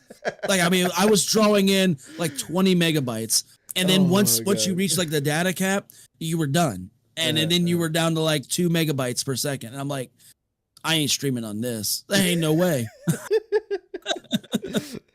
Okay. Would you rather use a webcam with a blurry background or no webcam at all? I'm on the webcam with the blurry background because I feel like a webcam helps create a more personal connection, or even VTubing. But yeah, I would say as long as you have something like somebody can put a voice with a face, whether it's a VTube or the camera, I feel like that creates a more bonding connection. Do you watch a lot of like no cam streamers? It's actually funny. I actually do. But you prefer a cam. You prefer a cam though. Yeah. Okay. Because you put a face to a voice, but I know some people, they really don't want their face out there. Like there's several people I watch, and they are amazing content creators. They're very active with their chat. They're not. Yeah, it's their personality is just enough to bring you in. Yeah. And I applaud anybody who does not stream with a camera, because it is very difficult. It is to not have you gotta have more of a personality than you do with a camera. I mean, like, you gotta, I don't know. I couldn't do it. I'd rather just watch a YouTube video or something. I don't know. If you're gonna do like especially with like gaming, like if you're gonna do gaming and like no comment, or like, I don't know, like have a voice, that's it. Like just, or something like Jack Frags or something like that. Like, I don't know, like something. Like, I couldn't watch someone on Twitch without, like, I don't know, even like with the VTube, even VTube, like the only person who I watch that's like a VTuber is like Jonaru, and that's like probably the only guy that I watch that's like VTube. But like, if you don't have a cam, Elf with the deep voice, Elf with the deep voice. I'm sorry, but if you don't have a cam or like a VTube avatar, I don't know, I couldn't do it. I don't know. It's hard. It's difficult. It's really hard. It's really difficult. Like, I really have to be there just for the gameplay. Like, if you're just like a game that I really want to see, that I want to see someone playing live, and they're just like showing off their skill. Okay, cool. I know my nephew does that a lot. He has no cam, and he just, whatever. But I was just like, bro, I'll leave a lurk, but like, I'm not gonna actively watch you. I'm sorry. That's hard. Yeah, exactly. Well, see, Meow, I will say, listen, Blasian's he's got such a powerful personality that if he didn't have a cam, you would still feel the impact of it. Yeah, but okay. But like, still, but even if I did have a cam, even if I did have, and I started, I don't think I would get, I would get, like, I don't know, I wouldn't get people to watch me. I don't know. I'm sorry. You need like someone there to watch. No, I don't know. It depends. Like, like, it's not enough that you can have a voice, whatever, but like, your content and what you put out there is equally as important. More of a personal touch. Yeah. More connection. Right? A better connection. Like, I don't know. If I feel like with all this AI shit nowadays, you can change up your voice. You could be someone that you're not. Hell, like, if someone had like a sultry, sexy voice, Ragin, and you're watching this person and you're like, oh wow, she has a sexy, sultry voice. That's cool. And then you find out that it's an actual dude with like, like this. That's like, yo, what's up? Like, with the fucking hairy chest and like overweight and doesn't take care of themselves. Like, what I don't like, Ragin, is the fact that, you have a sexy ass avatar with the titties and like fucking cat ears and all that shit. And then, with the sexy voice, it's like, but it's not real. It's not like the person behind, you don't see that person, right? And when you actually see that person, or there's like a face reveal, or somebody like posts online exposing that person for who they are, then you're like, what the fuck? They look like Ron Jeremy. Yeah, you're like, what the? Yeah. Can you imagine? You're like, you think you're talking to someone who's looking like Pamela Anderson, and it's like Ron Jeremy. Yeah, like, oh God. Like, what the fuck? Put that back up.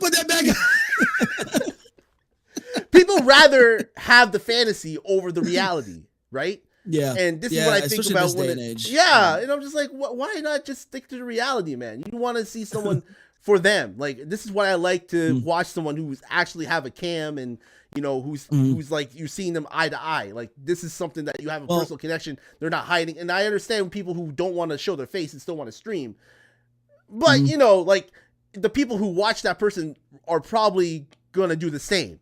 You know, they don't want them to be seen as well. They want to have this persona online that they don't want no one else in IRL to notice. Cause like, as right now, I don't know about you, Raging, but like, do people IRL in your IRL workplace or whatever, like, especially my workplace, like, people know that I stream, but they're respectful enough not to come into my stream and just start fucking it up, you know? Cause like, I tell them, well, do people IRL know that you stream? Like IRL? Yeah, they do.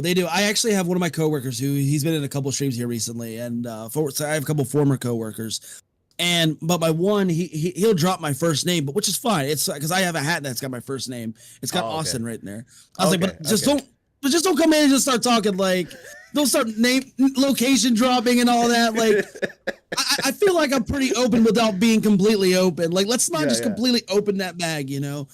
I mean, but they're all like very respectful of it. And like my one coworker, he came in and I was completely stoned, like playing and streaming and whatnot. And he's like, wow, I don't think I've ever seen you like this. I'm like, yeah, don't go tell people at work that I'm sitting here stoned streaming. Like, sitting there just gonna smoking a joint. Like, those. I was like, don't. It goes both ways, man. Like, don't ruin it on stream and don't ruin it off stream either. Because I still need that job, man. This ain't paying the bills. I know. Because, like, you know, that's the thing. Like, I mean, like. Listen. That's another thing. You know, pain. Like making money on Twitch. If you quit your job and you said I'm gonna go full time on Twitch, would you think you would still make the same amount of money? Oh, absolutely not. Absolutely not. I don't think I would. And you know what? Maybe everybody in my community is probably like gonna. And I've been wrong about and doubting stuff like that before with the whole community, but like. I just don't think I could. First of all, I think I would be, you know, the whole Fred Flintstone getting kicked out of the house. Yeah, that would be me if I decided to pull that trigger. I would be shaking a can at the corner here and just trying to see if anybody's got any spare change. But no, I honestly don't think I could. I don't think I could. I would try. I would give it my all. Yeah. But I feel like there would be a lot more demoralizing moments. Yes. If I were to try that. So yeah. Like what is your opinion on like female versus male streamers? Do you think females have a easier time, you know, gaining an audience because they can show off their body and do all these other things than males? Or what do you think? So I will say yes, but it's no jab to any woman, especially one that is, you know, busty, you know, got a big chest, whatever, got the right assets to show off. It's not their fault. It's just really, really, really hungry men, you know, thirsty men or women, you know. Do I think that's the reason why? No, because I've actually met a few people who tend to show a little bit more, but they're really cool people. Like, to me, they're like really cool people. Like, I would hang out with just in a real, you know, IRL setting. Now people like, here come the pitchforks and, you know, torches and stuff. But people like Amaranth. I think we all know. The hot tub stuff and literally having like, I mean, good for you because you can do that. But man, I could do that too on stream, but I could also direct people to go out into the ocean and go whale watching, and you get the same experience. So, like, so I mean, yeah, I don't know. It's a subject that I've gotten on, and I've received a lot of, like, you know, lashings, you know, for bringing it up. And it's like, no, legitimately, these women, they like Amaranth, she knew what she was doing. Like, she knows, like, when she's doing that, creating that content, she knows what she's doing. Okay. And good for her. Yeah. you know. Okay, Raging, But I need to ask you, if you look like Amaranth, would you do the exact same thing? no, I don't want to put You would? myself in that vulnerability. No, Oh, okay. I Okay. feel awkward. So I feel awkward enough when this is Miss Jen, but people have always told me I have got really, you have so beautiful eyes, blah blah blah. Been told that all my life, and it's to the point where I just get annoyed sometimes. It's like, okay, stop. So, but then we turned it into a redeem on my stream where I would just flash my eyes with a really close up, blown up thing, and it would be a channel point redemption. And even then, a lot of times it just felt so awkward. Every time I would redeem it, it felt so awkward. And then there's times I had people who would actually redeem it to make it awkward. You know, like they would just redeem just that, and I'm like, okay, this is really awkward. I feel more awkward now. They want to see your beautiful eyes. They want to see your beautiful eyes. Come on. And I felt dirty just doing that sometimes, you know, and it's like, but if I had a rack, you know, and everything else, like, you know, I just don't think I would. Like I said, I do this because I love making people laugh. Like if I get a laugh out of somebody, I know I just made them feel happier and I made them laugh, make them feel good. And to me, that's a W. And there's no amount of subs that can put a price on that. That's a good feeling. But sitting there showing cleavage, just not me. Like if I had the body like Amaranth, I definitely would.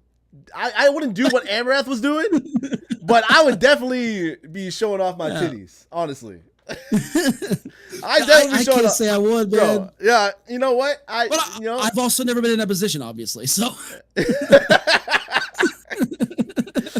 You know what? That's the thing. But anyway, in any case, yeah. Okay. So, would you rather stream in 4K with 30 frames per second frame rate or 1080p with 60 frames per second? Oh man, because I've tried to do both. It's so funny because I tried so hard to do 4K streaming and I just can't. I'm going to go 1080p. It's just so less resource using, man. That is the way. That is the way. I've tried it. 1080, yeah. Would you rather have 10 loyal viewers who chat consistently or 100 viewers who never interact? Well, I think I'd rather have the 10 loyal viewers because otherwise, you know, if nobody's responding and interacting, then everything you're doing is just at that point you're doing it for personal. You're doing it for personal gain. Like I think you feel as though you're going to be seen.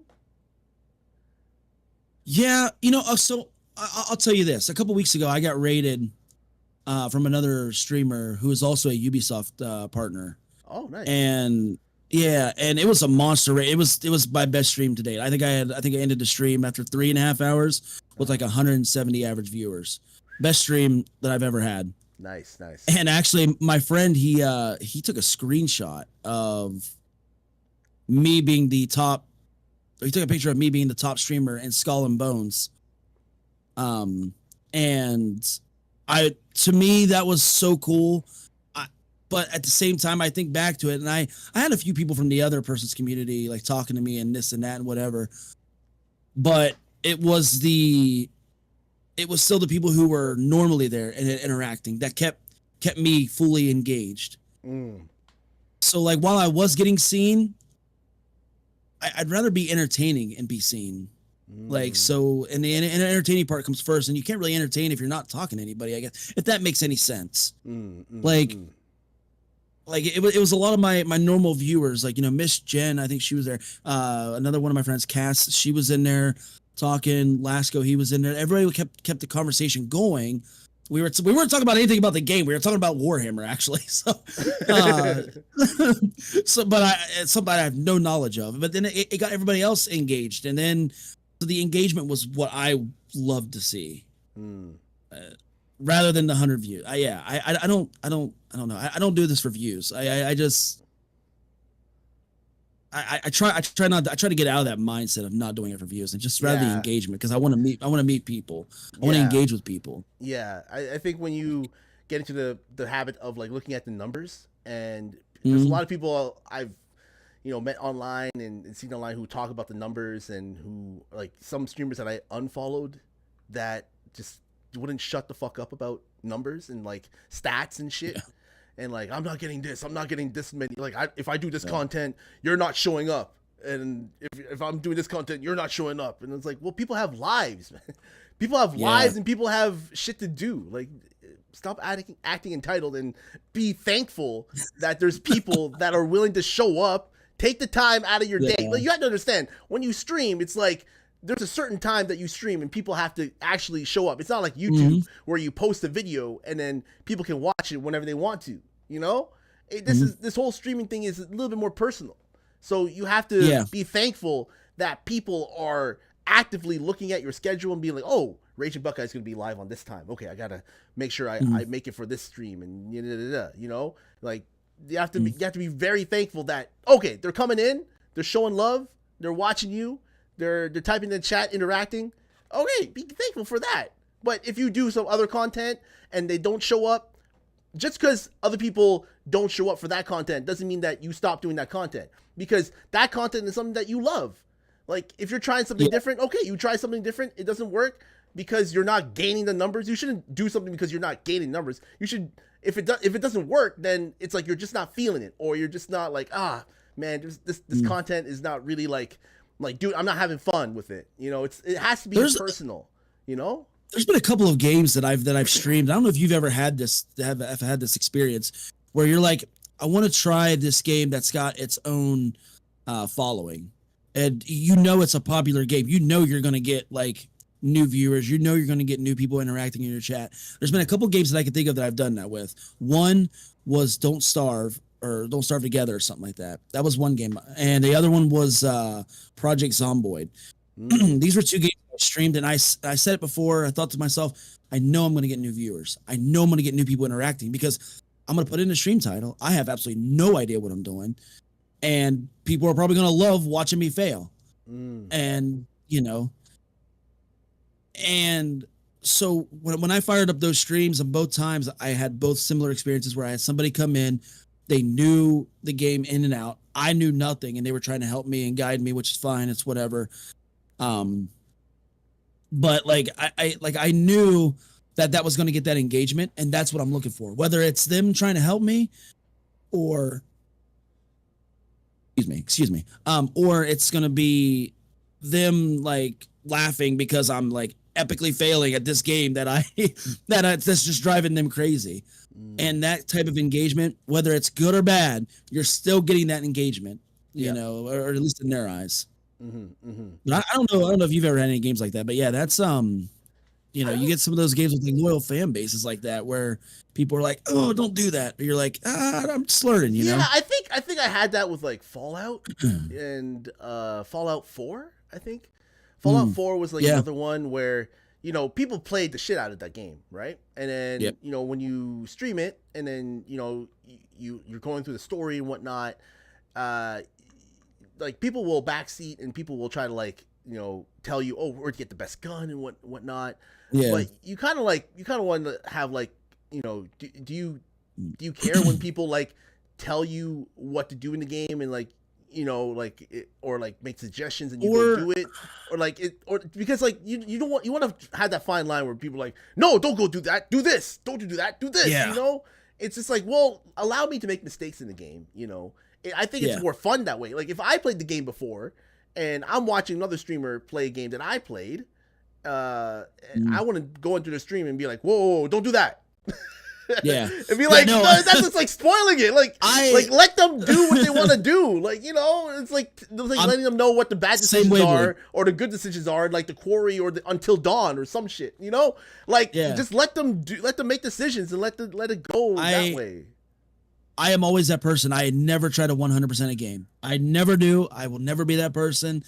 Like, let me make, like you said, let me make those mistakes. Let me learn this, Project Zomboid was a big one. Miss Jen, she will definitely, there's a couple of times where people would come in, and they would start like, wow, you should really do this. You should really do this. And it was her and one of my other moderators would say, hey, let him make mistakes. We like watching him die. Like, and it's like, yeah, I will almost guarantee that I will ask for help. Just relax. Give me a little bit of advice and relax and just enjoy it. Yeah. I promise you, if I need help, I will ask you. If I want you to help, because one thing I hate, Blasian, this is something I hate: spoilers. I hate spoilers. Yeah.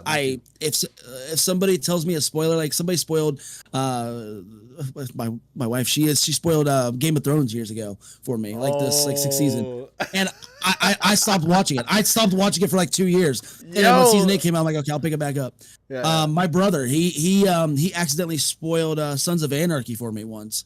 I'm like, or a part of Sons of Anarchy. I'm like, I ain't fucking watching this. I'm done. I was like balls deep into this show, and I'm like fully invested. I'm like even browsing for like a Sons of Anarchy motorcycle jacket to wear, blah blah blah.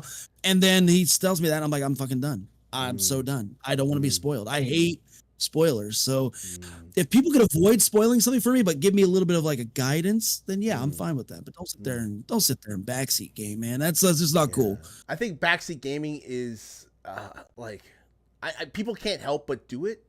Like especially on here, like I there's some times where I'm watching something, I'm like, no, don't do that. No, but like you're trying not to, like there's a way to backseat. Like people need to be taught how to backseat, but there's no like backseating 101. There's no backseating 101. It's just like, you want to give hints and clues, but not give anything away. And like that's what to say. Yeah, like I always wait for the streamer to say something before I even say anything. But go ahead. Yeah, exactly. Yeah. No, I was just gonna say that's a really good point. People do need to be taught like what's the good way to backseat game. And there are streamers who out there who I will sit and watch, and they will take all the backseat gaming that they could possibly get. And I'm like, this would drive me up a wall. But that's them, Like I mean, if I go to jump on this platform and it's not the right platform, let me do it. Yeah. But yeah, no, it's like one of those things. And that's not to say that like I appreciate everybody who comes in. Like to me, I always feel like somebody's got the good intention. Even if they don't have good intention, I always assume that they have good intentions to help me, even if it is too much backseat gaming. Like I understand, like you're trying to help, but I promise you, I will ask you if I need the help. Exactly. And that's let the streamer ask before you say shit. Don't just fucking say shit. Just let them ask first, and then you say shit. Don't. And I've always wondered why blabber it. Why do streamers put like no backseat gaming? I used to think that was like a common thing, but it's because some streamers do allow it, and it's like, okay, well now I understand why people are putting it as a rule, because some people do allow that, and it's fine. It's up to your view on it. But me, I don't want something spoiled, because then if you know the ending, what's the point of getting to the end? Yeah. Yeah. I don't want to know it. Yeah. So no one wants to know it. All right. So next question. Would you rather get raided by a huge streamer with toxic viewers, or by a small streamer with supportive fans? I think it's a small streamer with supportive fans. Yeah, there's enough going on in the real world. The last thing I want to deal with on a stream is toxicity. Yeah, like no toxicity at all. Other parts of cars. Shut the fuck up, Asparagus. Oh gosh. Okay, so would you rather have a viewer who never misses your stream but always asks repetitive questions, or a viewer who only comes in once a month but gives you great feedback? Okay, what was the first one? I think you cut out there for a minute. Yeah. Would you rather have a viewer who never misses your stream but always asks you repetitive questions, or viewer who only comes in once a month but gives you great feedback? That's a good one.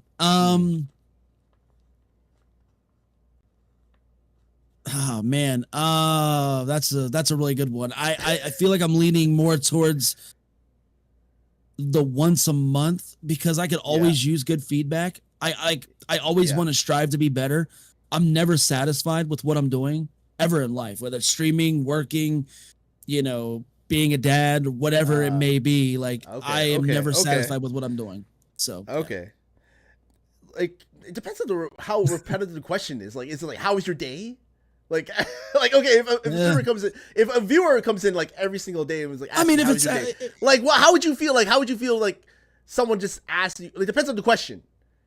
Like, if someone comes in, Ragin, and like is there every single day, but it's like, well, Ragin, did you masturbate today or something? Like, did you jerk off or something? Like, I don't know. It depends on the question. Yeah, actually, I did right before stream. No, you know what? I guess if it's depending on, I guess depending on the question. Yeah. Yeah. I mean, if it's like, hey, how's your day? Hey, how's the game? Hey, how's the game treating you today? Those questions, where I could probably give a new answer every day. Whereas, hey, have you, or something, if something like personal, like, hey, did you masturbate today? Well, I mean, wouldn't you like to know? You can play off of that, right? You can play off of that. You can, like, I guess you could. If people, okay, Ragin, like, I'm pretty sure you had trolls come in. Like, how do you play off of? How do you play off of trolls? How do you do that? How do you, like, what do you do? Do you use, like, throw it back in their face, or do you, like, stop the stream and be like start calling them out, or like do you use that as like you like play along with it? Like, have you how is like the banning ratio? I know you got like great mods like Jen up in there, and like, a lot of other people, but like, how's the banning ratio? Have you ever like gone like on a banning spree? Like no, this is not happening. Like, you have to ban, you have like no choice but to ban this person. I don't think I've ever had like a banning stream. Of course, I have that one bot that just auto bans like the spam. But I remember like when I would get those damn artists that would come in and offer artists. Man, the last one I got, they told me that they really loved, because this time I didn't have like a green screen, but they told me they really loved my background. I'm like, yeah, this is my game room. Like, this is like my man den. Like, I got all the sports paraphernalia and this and that, and the RGB lights and stuff. And like, oh, I think what would look really good would be like this art. Like, well, honestly, I don't have any wall space for it, but I'm sure what you could do is find somebody else that might want it. Yeah. And then there'll be times like Miss Jen or maybe another mod will be like, do you want me to do it? I'm like, go ahead. Just go ahead. And then the ban hammer comes down. But I don't think there's ever been like a spree. A lot of times I just like to be a smart ass right back. It's the same thing when you get the spam callers, they call you and you're like, for instance, like if I lived in Columbus, Ohio, they'd call, be like, hey, yo, is so-and-so there? I'll be like, I'm sorry, this is the Columbus morgue. You kill him, we chill him. How can I help you? And they'd be like, oh, this is a business. Yes, this is a business. How can I help you? Do you have a body to donate today? Yeah. No. Or like, they would call. One time I did this thing where they're like, yeah, we're looking for so-and-so. And I'm like, yeah, well, we're actually on scene of a crime scene. He's been murdered. Can you stay on the line because you're now a person of question? And they're like, oh shit. So no, I would definitely just joke around and be a smart ass. So you would would you like give chances a little bit, and then when it gets to a point where it's like you had enough, like you gotta go, man. Like, it's like the one person who they followed me, and then they started talking, and when they started like saying, I have some suggestions. It's like right there. It's like, oh god, all right, listen, I really like you. Like that leash that you just got, I'm like now reeling it in. Like, I'm dragging your ass back. Hey, you're done. Yeah. So yeah, it's so hard because I do give people the benefit of the doubt. And the sad part is there are people out there that are probably using that as I would like to think that there are people out there who use that as their way of living or as an extra money, like we do with streaming. And they get a bad name because you get these people out here who are trying to scam streamers, and it's just a load of horseshit, and it's just like unfair. But I always try to assume that people have good intentions, but 98% of the time it's not that.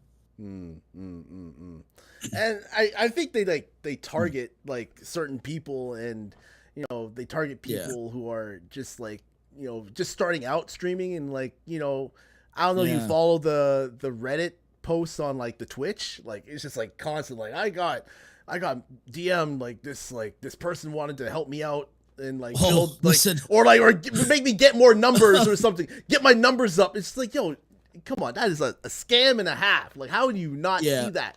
You know, that's really the whole free viewers or free free viewers thing, bots and all that shit. It's just one time, I shit you not, you're gonna appreciate this. One time I got I had one. This was brand new. This was like somebody came in, it was a bot, and they said try not to come in 60 seconds, and they put a link. And this was before I had the one bot that I can't remember what the bot's name is, but and that link was sitting there. I'm like, whoa! I wish somebody would have clipped that, because my reaction was like, whoa, Twitch is going dark now. Holy shit! Finally, something different, you know. But Siri bot. And I was like, holy shit! Like, what the fuck? And I remember one of my viewers, she goes, well, that was new. I'm like, yeah, that was new. Try not to come in 60 seconds. Joke's on you. I already did. So, yeah, no. But yeah, just some of these bots and trying to navigate all that stuff is crazy. But like I said, I try to give people the benefit of the doubt. Right. But let's move on to another question. All right, so would you rather stream a game you absolutely love but nobody watches, or stream a game you don't like but it draws a huge audience? This is like a difficult question because of what I said earlier about playing the oh man, I have no idea. Man. It's like one of those things. You play what you love, or you play something that is like you know that you don't love, but like that draws a crowd. Like again, like is that what you like want to do?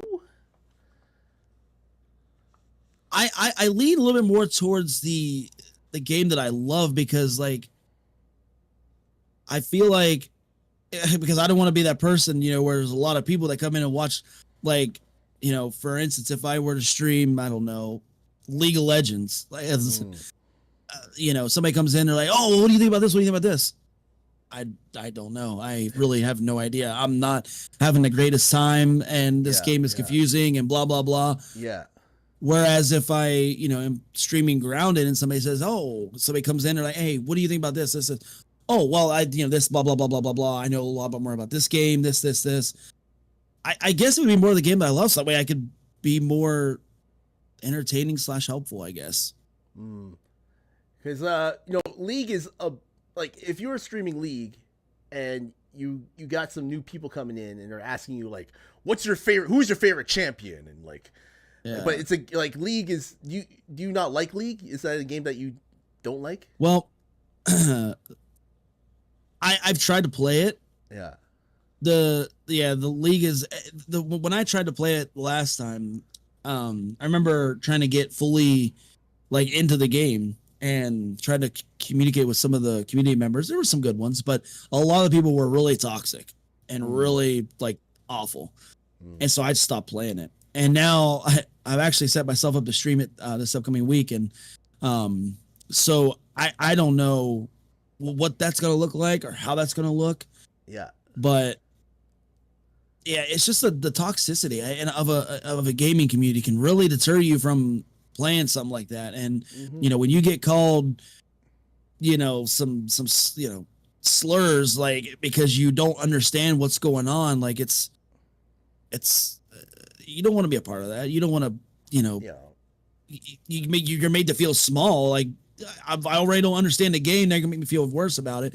Why would I keep playing it? You know. That's the thing. That's like, at the end of the day, you know, this is why I don't play a lot of multiplayer.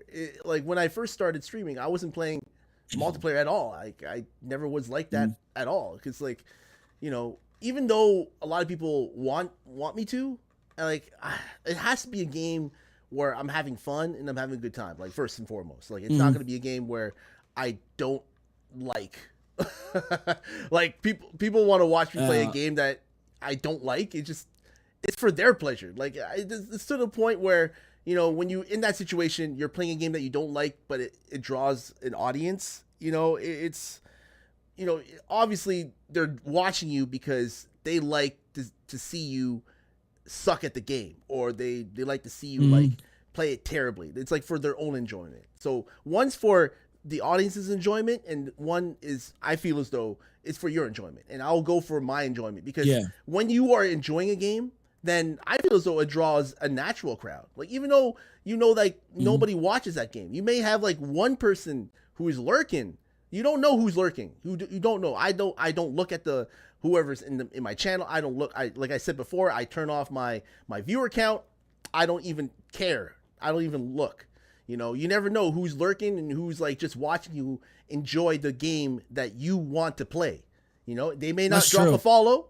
They may not say anything in the chat, but they are there watching and enjoying. You know, they could be someone randomly at work, just like passing the time, watching you play something. You know, you don't know. You just don't know. So I feel like Valheim was that for me. Yeah. Yeah. You know, but Fortnite. meow. Fortnite, He likes Fortnite. He likes Fortnite. Yeah, Fortnite. Yeah. I just rage too much at Fortnite. I mean, I do like playing it with friends. I can't do Fort Booty. I can't do it. Man, I can't do it. I can't do it. I can't do it. When they released the Hank Hill stuff, I got back into it, but I don't know. Yeah, no, but I think Valheim was that for me, that what you were saying, like where I had people like they were genuinely loving and enjoying me and my friend like dying 42 times this one boss. Like, but they seen like that passion. Like, I still have the clip up on my TikTok, and it's like one of my favorite clips because I was like, it was like a primal like manly roar because we finally beat this boss, and it's like, thank God it's over. All right, let me move on here. Okay. Would you rather have a stream full of funny memes or deep, meaningful conversations with your viewers? Oh, you know what? Can I just say I'm either or. Because I do love to have fun and make people laugh, but I've also had people come in and like I've had people like legitimately tell me. I had one viewer and I haven't seen them in so long, but they came in one time, then they didn't come in for like several months. They came back in, and then I haven't seen them since. But they said that like I helped them sort of. They were like in a really dark place in life, and they would just tune on my stream just to lurk, and it helped them just enjoy life a little bit. I gave them like some kind of like this little glow, and they said this right in my chat, and I was just like put on the spot, and I was just like so overcome with like emotions, like to be able to help somebody. Yeah. And that felt just as good as anything else. So that was a really hard one for me to answer because it could go both ways. Like I could enjoy having heartfelt conversations with people, but I could also like try to get you to laugh and make memes and have fun and make jokes. That one's hard. I don't think I could answer that one and not feel like I'm lying to you either way. Because you don't feel like, you know, you want that balance. Like, you don't want like to lean too much into, like, you don't feel like you lean more into one or the other, or is it just like, no, I really don't, because like on any given day, like I've had like there's been times where I've stopped what I'm doing and what I'm streaming because somebody's having a really, like, one of my loyal viewers who comes in is maybe having a bad time or a bad day, and I'll stop my stream and just remind them that, hey, you are worthy. You know, you are worth every bit of who you are. You are loved no matter what, whether you don't see it or not. And I'll sit there just give a whole, like, pour my heart out to them. And to me, that's just as much as like flipping that switch back on. Okay, let's get back to it. Let's have some more fun. I've done that in streams, and it could literally go both ways. All right. Talk about a little bit about money. This one's about money. Would you rather have a lot of subs but no donations, or a lot of donations but no subs?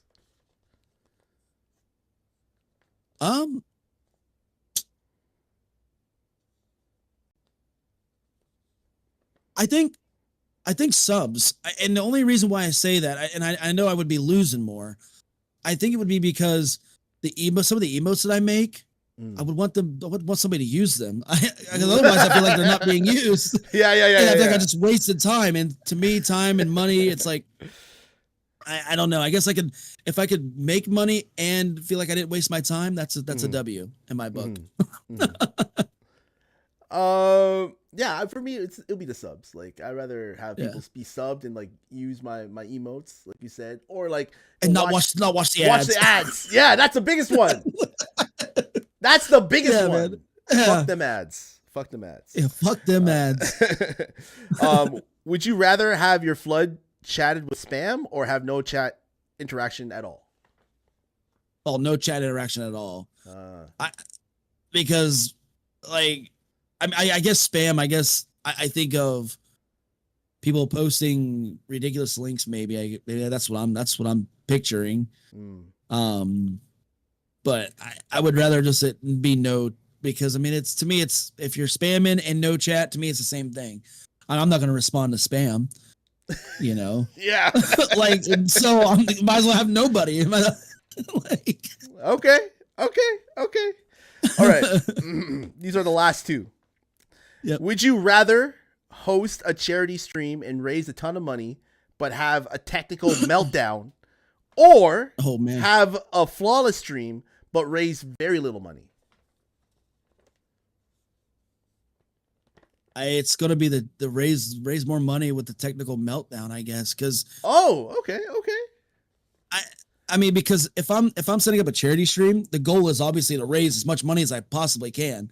And if I do that before the technical meltdown happens, I succeeded at what I wanted to do. That's like, it sucks, but it's like, hey, I raised all that money that I set for myself. Now, if you have a flawless stream but don't raise very much, it's like, well, I didn't really accomplish what I wanted to accomplish, but at least I got through my stream. Like, no, I think if you do a charity stream, your goal is to raise money for the charity. So that's, if you accomplish that, then technical meltdown or not, hey, you did what you did. Okay.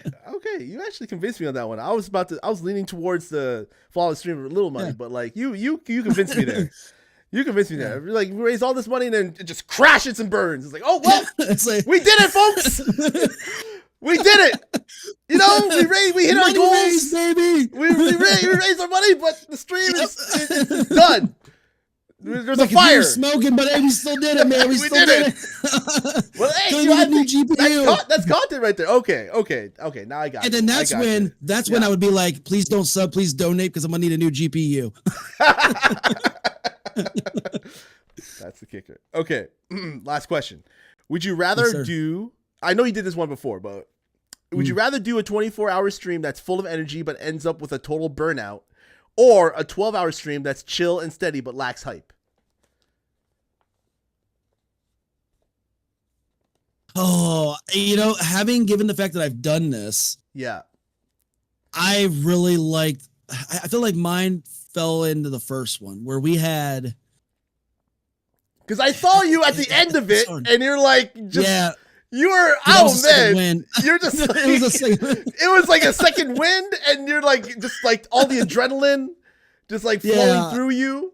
And it's not like you took a break. I don't think you didn't take a break, did you? You didn't like, you probably took a break, right? Did you take any breaks during that? So I took maybe a 30, 45-minute break. That was just to get me a snack and get a shower. Oh yeah. And that was like in the 18-hour range, because I had been reading and been told that's like the toughest part of a 24-hour stream. Yeah. So that's what I did.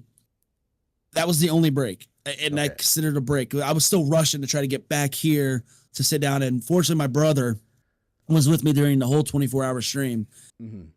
I would have to say that was probably the way to do it, was to just sit there, go gung-ho, balls deep, if you will, and just go right at it. And I think every 24-hour stream, unless you're just a robot, you're going to hit a point where it's going to go down. It's going to feel like it's going to go down. It did happen to me. Mm-hmm. But at the end, when I caught that second wind, man, it was just grinded out, and we were able to grind it out with rivals. But then afterwards, I don't remember falling asleep.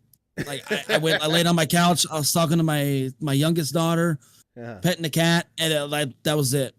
That was it. I was out.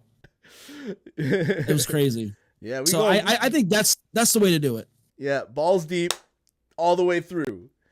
Now that we got the whole Twitch stream out of the way, I want to talk to you about something a little controversial. Okay, Region? Yes, sir. And hopefully you won't feel. And let me know if you actually want to talk about this. But if you don't want to talk about this, we will move on to another topic. Okay. Okay. We're gonna talk about Discord. Okay. Okay. I think it's time for us to have this conversation. And I'm a little nervous as well talking about it as well, but hopefully we'll get through it together. I want to talk about Waco Mundo. Oh yes. Yeah, I want to talk about that. I want to talk about Yes, sir. okay, before we get into that, because when we first started streaming, especially for me, I didn't have any place to go. I didn't have a Discord at all. I did not have any sort of way to or interact with my community. I didn't know any of that. So when I first started, I just went live. I didn't have a category, and I just went live and just started streaming.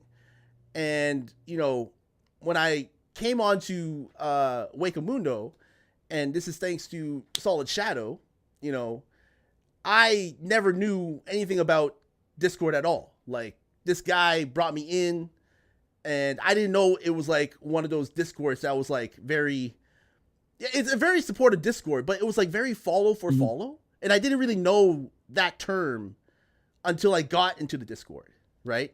And this is something that I learned from, and I try to avoid Discords like this that are like very follow for follow, and that if you follow this person, you have to do something for this person. If you follow this person, then you have to do something for this person.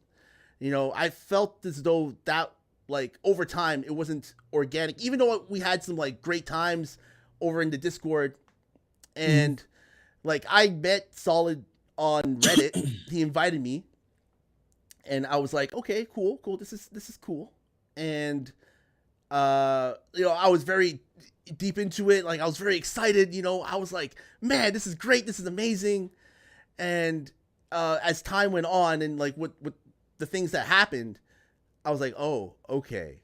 This is not what I'm not having fun. I'm getting some, when I get that feeling that there's something going on here. There's something wrong here. Even though I didn't really do anything wrong, I was very supportive. I had to just distance myself. I had to leave. And but if it wasn't for Solid, I would never really know about Discord or really built my Discord at all. So I want to ask you, Ragin, how did you get in touch with Solid, and how did you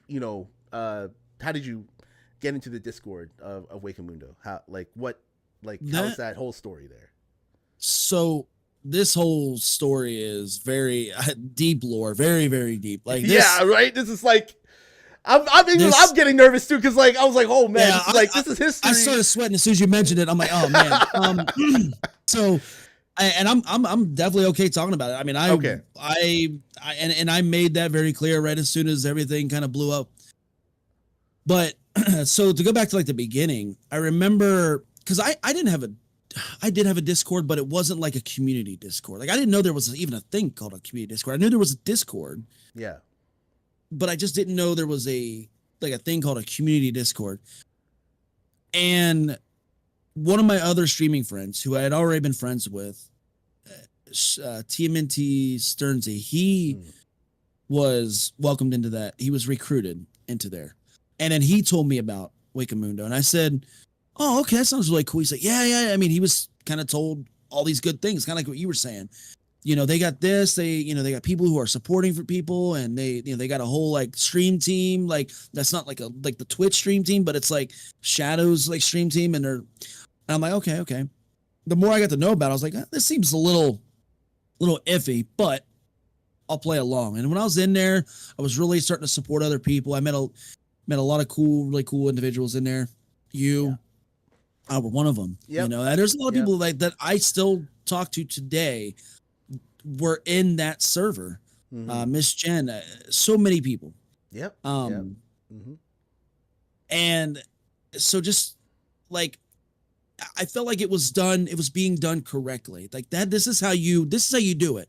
Yeah, I love the raid trains. Like, I love how the fact that the raid train was amazing. Yeah, the raid trains, and like how, like, if you were an affiliate, I think that's what really got people. You know, if you are trying to get affiliation, like, this is like the Discord to go to, and when nobody else was like, when you started out streaming, right? Like, you have nowhere to go. You're like, what do you do? Like, how do I get affiliate? How do I build like a following? Yada yada yada. How do I do this? And it's like, I wouldn't say it's like a shortcut, but, you know, it's like a way for you to like get your foot in, you know, just to dabble in. And I was already an affiliate when I joined. I like what you said, because and at the time, like, I think Twitch has made it easier now for people to become affiliate. Or maybe I'm wrong on that. It's like super easy now to like start to get like monetization and whatnot.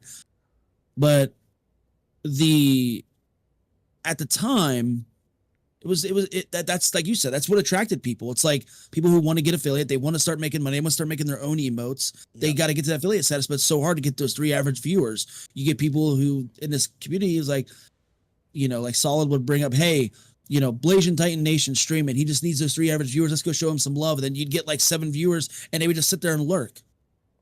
And like, yeah, that's what drove people in. And that's what you just saw everywhere. You were seeing people just getting affiliate left and right. And it was just, they're like, man, this server is making this look so easy. Like, this is a beautiful thing. That was the charm of it. That really was the charm of the server, in my opinion. Yeah. And the raid train, I forgot about the raid train. Yeah, the raid trains were great. Like, everything was great. What do you think was the fallout? Like, what do you think it was that like, from what I can recall, like, it was like a cleansing of people. Like, people just got dropped from the server, like, left and right. And then I was like left on the server, and I didn't know what was happening. I didn't know what was going on. I know like him and Lexi were like in a relationship or something like that. It was like, you know, it was pretty obvious. Like, you remember Lexi? Lexarius? Yes. Yep. Yeah. So yeah, I to me, there was with the people that I made friends with in there, mommy CTV, her and I were like really, like, I mean, even before that big meltdown happened, her and I had talked about, like, because I just had this feeling. I was like, I need to find somebody with these similar feelings about this server to try to make sure I'm thinking correctly. And I was messaging her and I said, hey, listen, what if we just build our own server? It just kind of like this. It just kind of like do what Wakamundo's doing, but better. And then like a week later, like, everything happened. But from it's interesting to hear from your side of the view, because we had, I guess to me, I didn't even think about it, but I guess there had been like people thinking like that was going to be like Shadow and Lexi were, like, you know, together, and there was something going on there. Yeah. I didn't think anything of it, because it's whatever. It's somebody else's. That's their love life. That's not my business. Yeah. But then it turned out to be a whole big thing. But at the time, I didn't know that. And so when people started purging, that may or may not have been because of my doing. Because I had laid down and taken a nap one day, and I woke up and I was going to respond to some people in the chat or whatever, to the server, and I realized that I was kicked. And I'm like, why the hell did I get kicked? And then it come to find out that 3 other people that I was friends with got kicked. Sternsy, Mommy, me, and I believe another friend of ours, Stupid Biscuit, all got kicked from the server. And I'm like, wait a minute. Let's figure out what happened. Yeah. We tried to figure out who. Kit Kat wasn't initially on the list who got kicked out. Yeah, she was not initially on the list who got kicked out. But it was just us 4, and I'm like, why the hell are we getting kicked out? Like, I had just made like I had put so much into this server because they had brought me on, and I had like the little ghost face like emote, the HM heart. Like I'm the one who created that. I'm like, I put so much time and effort into this damn server. I want to know why I just got kicked. And everything was all hush hush and hush hush, and I was getting really irritated. I'm like, there's no way that I'm going to be sitting here and get slapped in the face because something happened, and I'm like, I just want to know, man. If I put my time and effort, it was drama. I mean, at the time, looking back on it, it's just that's all it was. But like I'm the kind of person, if I put time and effort into something, and somebody just yanks the rug underneath me like that, like no, you're going to give me some kind of explanation, because I'm not wasting my time doing this. I'm not sacrificing the time that I could be doing other things more important than this Discord server. Like you're going to tell me. They didn't tell me. So I just like, you know what? Find him. I'll give them what they want. I'll draw them out of the woodwork. If Solid can't answer this question, I'm going to draw him out.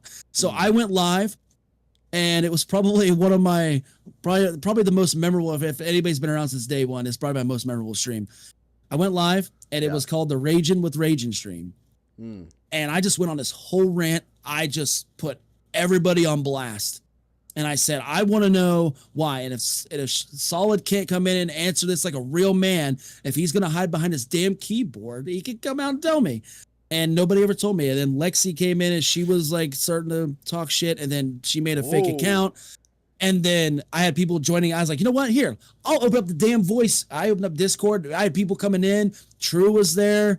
Fat the Flat Pat, everybody started pouring in, and people were coming in and watching, and they were just all like, y'all Ragin', we support you, man. Like you've done so much for so many people, this and that. And I had so much support, and I think that was like one of the golden moments in that stream. But I was just going off, completely off on the off the rails. And why? And so they were banning everybody they were banning people left and right that were in that stream. Anybody who was in that stream was gone. Even if they just said, yo, what's going on, man? Hey, how you doing? Or did anybody know what's going on in the server? Banned. They were banned? They caught a ban. Holy. From the server. Every single person was coming in and telling me, I just got banned because I literally asked you what was going on. I'm like, I'm sorry. And just every single person, boom, boom, boom, boom, just getting wiped out of that server. I'm like, listen, if you are lurking, do not say. And then I found out somebody that was lurking, I think it was Kit Kat, was lurking, and she got banned because they went on and seen the viewer list. And they saw she was in there. I think it was Kit Kat. And they banned her because she was just lurking in the stream. I'm like, are you fucking kidding me? I was like, see, this is what I'm exposing. This is what the internet should not be used for. And I want everybody to know that this is what happened. Months passed, and then we finally found out it was because it was like they said that I was poaching. I don't remember what the other things were, but it's like poaching. I think Stearnsy got like poaching people into my personal Discord. I'm like, my Discord doesn't even fucking it barely has like 20 people. Like, come on, I'm like literally just trying to ask people to come to my server so we could just use it for VC when we stream. But apparently that was, that's not allowed. So that's not allowed for like, but that whole server though is literally, for me, from my experience, it's like literally self promo. It's literally a whole fucking self promo server, and it doesn't allow people to like. I think, man, you can be streaming anything. Man, if I started off as a Fort Booty streamer and then I went on Waco Mundo, I'd probably be doing well, because like a lot of people on that server are really multiplayer heavy. Really, the funny thing is that's what Stearnsy got banned for, because he had asked another streamer to join him, and I think Fortnite and Ark Survival. They were trying to plan dates to do that, but because he was doing that, he got banned for that. And then we asked, well, why did Stupid Biscuit get banned? Like, they do nothing. They did nothing wrong. they hardly even like interact in the server. They and they had a lot of personal stuff going on at the time, and they're like, oh, that was an accidental ban. I'm like, how the fuck are you going to accidentally ban somebody? Like, you actually got to go through steps to do that. Bullshit. Don't sit there and bullshit a bullshitter, man. And it was just a mess. And I think the downfall of that was there was one person who was too self-centered. Yeah, I don't And like, that sheet just came up. That sheet came up very quickly. It was just a lot of bullshit in the front, and that just kind of hid the trash in the back. And that was the downfall of that server. And it's a damn shame too, because like you said, like I said, it brought a lot of good things out. Like I made a lot of really good friends and people I still talk to today. For sure. And like a lot of people I've met, like especially you know, that I've met, like there's a lot of good that happened with that server, and then like I felt as though it became something like I felt uncomfortable being a part of. Like I remember like him, Solid and Demon invited me on like this, like we usually do like a Friday thing, right? You like every Friday we'd always like come together, like do like a live thing, and I just felt like what's happening? It's not the same, you know. It's not the same without you in there. Like Lexi's not there, like Kit Kat's not there, Mommy's not there, like a whole bunch of people are not there. Like a lot of people are not. Yeah, people were telling us that like they're like, you guys are like the 4 most active people in chat. Like how does that make any sense? I'm like, I don't know. Yeah. I'm trying to figure it out. I tried to figure it out, but then when I went live that night, I was like, you know what? I'm gonna be petty. I'm normally not a petty person, but let me be petty. Let me go on stream. Let me use my platform to speak my voice. If Solid's any kind of, and after that stream, you know, Demon, he messaged me, he said, man, you got some balls. I'm like, no, it's not about having balls. It's about having respect for one another. I respected everybody up until that point. Like I was trying to help other people. That's what I was doing. I was trying to help other people grow and help that server. And it turns out it was all for naught because somebody got mad that I asked somebody to, you know, play a game with me. Like so at the end, like this is crazy. So you got kicked because of poaching. So you're trying to like get people from Wakamundo to come to your server. That's what I was told. Yep, that's what I was told. There was like a I don't know. I don't know about like, that's just kind of there was a closed meeting, dude. I really wish I could tell you that there was another reason, but that is the reason. That was the reason that I was given. Okay. Right hand to God, and it just blew my mind. I'm like, this is because at first I was like, you know, maybe I shouldn't have went live, and after I found that out, I'm like, nah. I'm glad I drug everybody's name that was, you know, a part of that disgusting place. You know, I'm glad I drug Shadow's name through the mud. I'm glad I drug Lexi's through the mud. Of course, I found out more about Lexi, and I feel bad about it. But like, you know, the stuff with Shadow, like, I'm like, you know what? No, like, you don't ban somebody just because they're doing what that server was intended to do. You know? Yeah. Like, who gives a shit, man? Yeah, I think that part. This is why I'm very careful about what Discord servers I join. I don't like to join Discord servers that do like, you know, the whole follow for follow. Like, what do you think about that? Like, what do you think about like follow for follow? It's not real. It's not real. No, it's not real, everybody. It's just like a way for you to gain a certain stat or whatever, to gain certain things in order for you to become affiliated and become something or other. Like, say for example, you are not affiliated and you need this and this. You need 3 average viewers. You need to be live for 2 hours. You need to have at least 50 followers. Like, it's just like checking off a list. Once that list is checked, then it's like, okay, what else you got to do now? Like, are those same people going to go back to your scene? Yeah. Yeah, it's like the question you asked me earlier. Like, would you rather have the 10 viewers who are there chatting and regular viewers, or the 100 viewers? Yeah. Well, I'd rather have the 10 normal chatters, because the normal 100 viewers, I mean, yeah, their eyeballs, yeah, it's inflating. My numbers are going to go up. But like, if I get people who are genuinely there helping me and like talking regularly, they know me, they know what I expect, like with my channel, like, and how I expect myself to be. Like, I want them to tell me like, hey, your audio's this or the audio's that.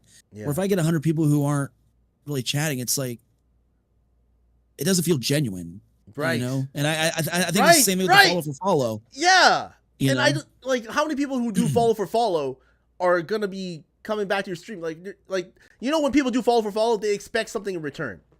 They expect, Yeah. oh, you follow me, Yeah. I follow you, I'll check you out, you check me out. It's just like, it's not genuine. It's like, Doesn't work that what way. kind of, yeah, like I can't be doing that because like I don't watch, like especially on Wake Mundo, like a lot of people on Wake Mundo love Dead by Daylight. They love Fortnite. They love Call of Duty. Like I'm not into those games, right? And it's very few people that are into like, you know, single player games. Very few. And I can't be in those streams because I can't be actively watching it. I can't actively watch someone play Fortnite. Like what the Yeah, because like, you're not entertained. I'm not entertained. Like I'm just like, oh, like okay, fine. Like I'll watch certain people who play it and like whatever for like a little bit, and I'll lurk, you know, and come back from time to time. But that's it, you know. That's all, and I can't be dedicated like that, you know. And this is something that I try to avoid. The sorry, Fall stuff was really. Yeah. Let me see. Arctic. Let's go into the chat here. I know people are like, yeah. Fall for fall, you will not get laid. New T-shirt idea. Fall for fall, will not get laid. Arctic says they try to do other stuff, but somehow unsure how it's going. Maybe new people starting don't know what happened. Oh my god, I never realized that. The idea of poaching is the dumbest thing.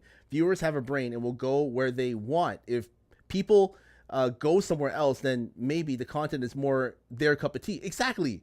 I feel as though if people jump from place to place, you know, they are going to be like, there's some streamers out there that you gel with and there's some streamers out there that you don't, you know? So when people go from one streamer to the next, like don't feel like, you know, just because you see them in another person's stream, you get jealous because they're on that person's streams instead of yours.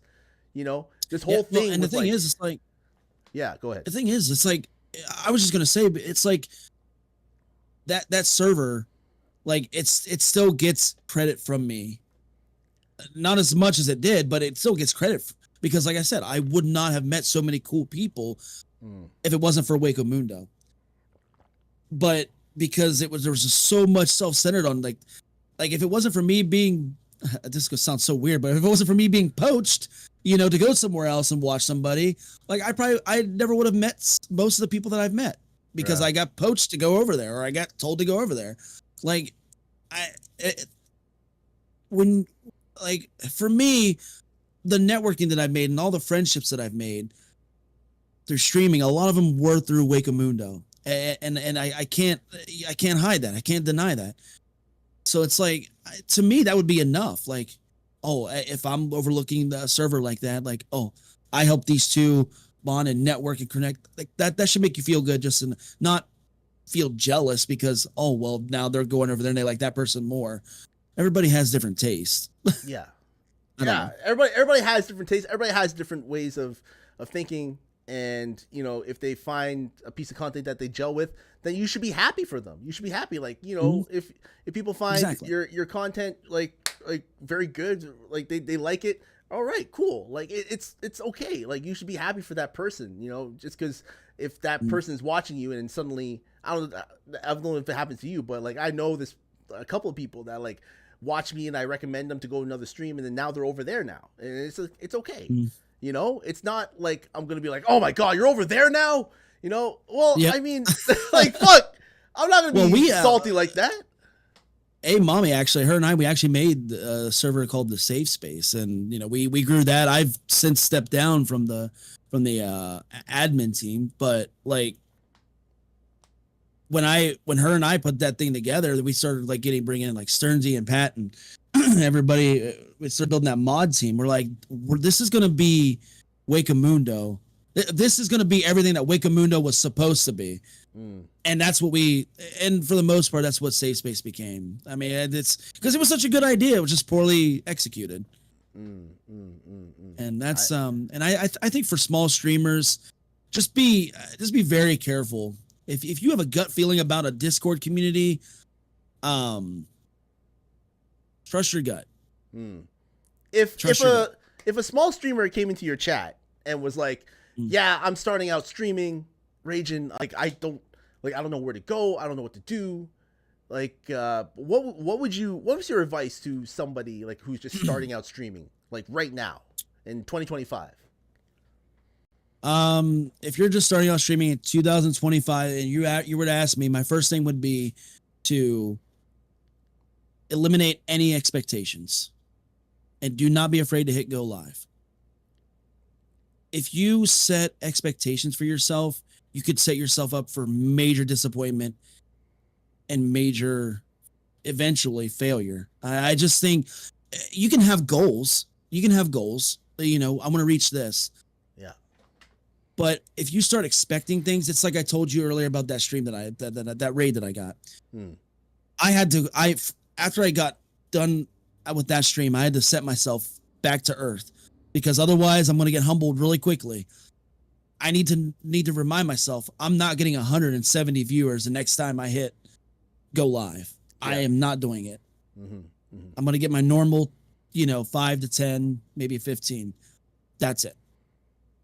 If I would have continued to expect, oh, okay, well, now I can really ride this hot streak in, it could really hurt myself. Goals are great to have because you're going to want to continue to do more and more, do better and better. Expectations are a killer. They will kill your mental health. If you really start to expect more stuff, they could really hurt your drive that you want. That's just mine. Just go live and make friends. Whoever pops in, if they don't stick around, it is what it is. There's billions of people in the world. You're not going to capture every single one of them. You're not even going to capture 10% of the people. I think that's the biggest complaint that people have. Like, I'm not making the numbers. Like, no one's watching me.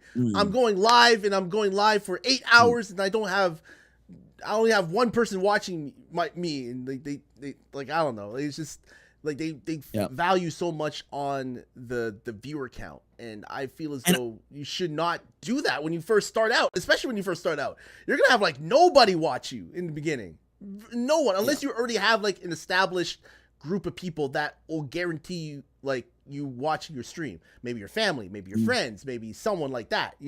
Someone out there on the outside being like, okay, let me just watch this person and like get to know this person. Like, and sometimes like people who are smaller, they don't really tend to try too much. Like, they complain that their streams are not hitting, or they're not like, I don't know, they're not gaining the numbers. But you go on their stream and it's like a flat face, and they're just gaming. Yeah. And I'm like, how, like, they look like they're like unhappy or something. Like, there's nothing. I get it. I understand. Like, you have no one to talk to, but still, you gotta enjoy what you're playing. You gotta have a welcoming face at some point. Welcoming face. I don't know, something. Like, it's even bad when they don't have a cam and they complain like, oh my, I'm not getting enough viewers watching me. I'm not getting this watching me. Like, what? Like, what do you mean? I don't know, man. I think it all starts out with the attitude, first of all, and the why. Why are you going? Why are you streaming? What? You want to be the next Ninja? You want to be the next Kai Cenat? Like, you're not gonna do that with that attitude. It's true. Yeah. Like, you want to be the next. You're not gonna be the streamer. next Mr. Beast, man. Yeah, you're not gonna be the next Mr. Beast. Yeah. It's honestly funny though. I thought I'd bring up an example of somebody who's somebody that we both know. She never streamed, but was a supporter and of many people. She was a moderator in hundreds of channels. Yeah. And then she went live one time last year. It was the HR department. HR department. HR. Yeah. Yeah. She went live and she had like 20, 30 people in there in her first stream. Yeah. It's like, because she was networking. She's been in other people's streams. She's been hanging around, and people knew people. And there's probably a lot of people in these chats that know who HR is. And she's a great human being. And I told her, I was like, when you go live, there's 20, 30 people in there. And sure enough, there was. No, it's the hour department. Yeah, no, that's what I called her. That's what I called her when her and Hinges came first in my chat, and then like, welcome in the hour department, and everybody in the chat was like, is that how you call? Is that how you say it in Canada? Is that how you say it in Canada? And I'm like, what do you mean? It's the hour department. And like, no, because it wasn't capitalized, so I was like kind of confused. I was like, yeah, it's the hour department.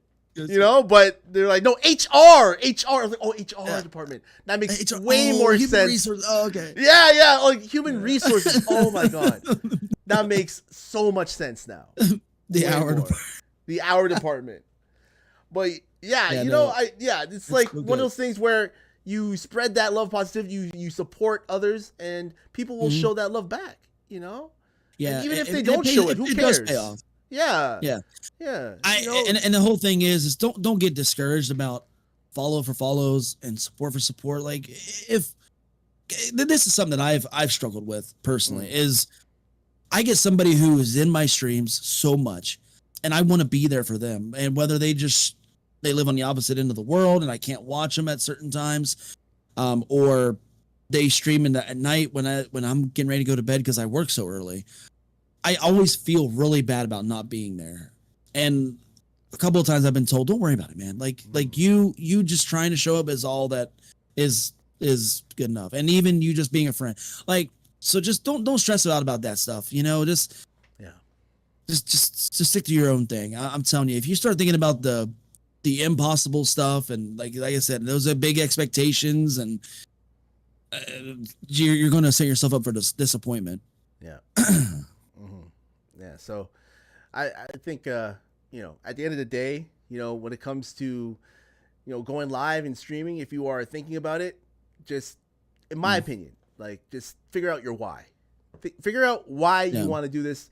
Figure out why you want to stream and content create, and if you're looking at the money, fuck, I don't know what to say. I don't know what to tell you, man.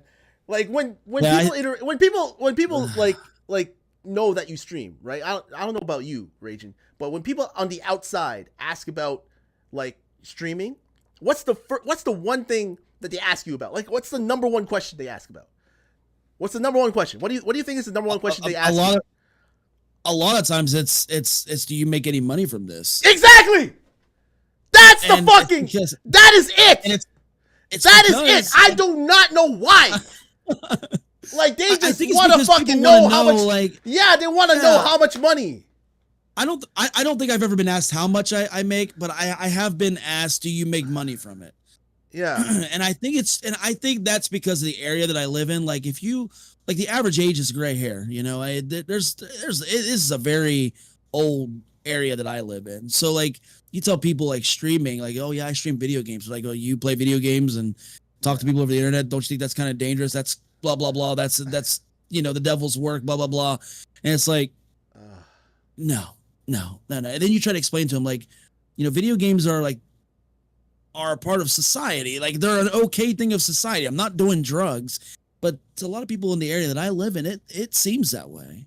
I don't live in a very big area. I'm like 2 hours from the biggest city. And so when they ask, like, do you make money? It's like, yeah, I do. But like, that's not the point. Yeah. That's not the point at all. And it's keeping me sane. Like, yeah. I don't care about the money. The money is like if you're doing it for the money, you are going to be doing things that you just, like you said before, you're not want to do. Like, why would you, you're going to do some really insane shit. I mean, like the subs for shots. Sub for shots? I do that for my drug streams. I'm not going to lie. I do that shit for my drug streams, okay? I do that. There's nothing wrong with that. You do it once in a while, it's okay. But if you're doing it all the time, I mean, fuck, man. I don't know. Like, it's just like people want to, you make money off of your misery. Like, and people will want to watch that. They get entertained by that, And in my opinion, actually, it's not, I don't know. It's not like, for me, I don't like to see other people suffer for my entertainment. Like when like they have like entertainment. I don't want you to do it, but I'll do it.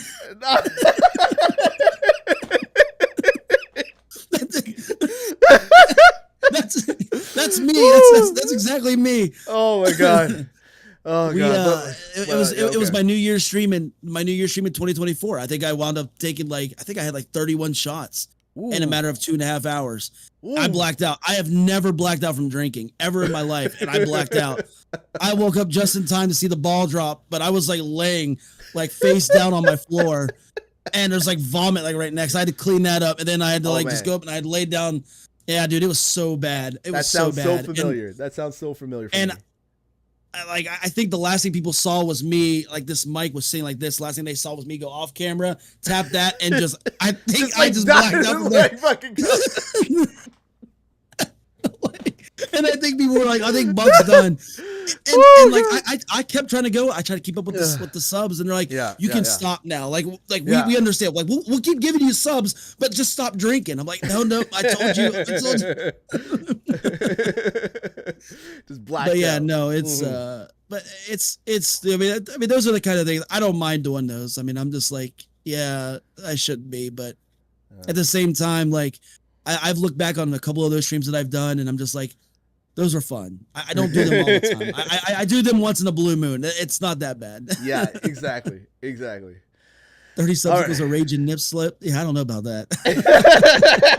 They all want to see a raging hot tub stream. I've already clarified. If you guys want to see a raging hot tub stream, just look up like whales in the ocean. You get the same effect.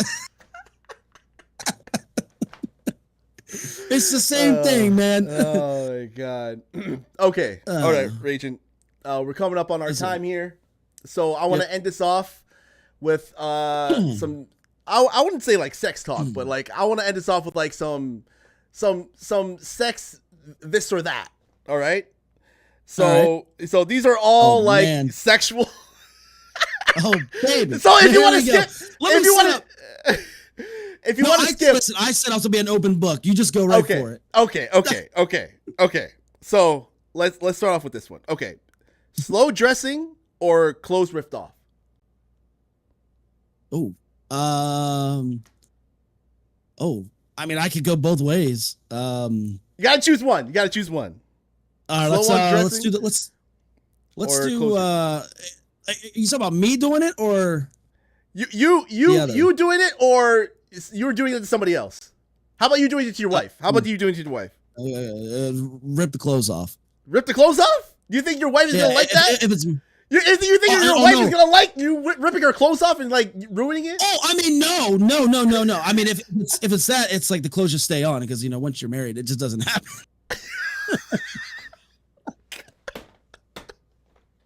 Come on, man.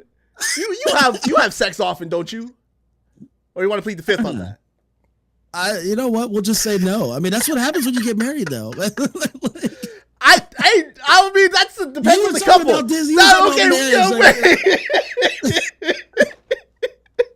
Depends on the couple. Okay. All right. Next one.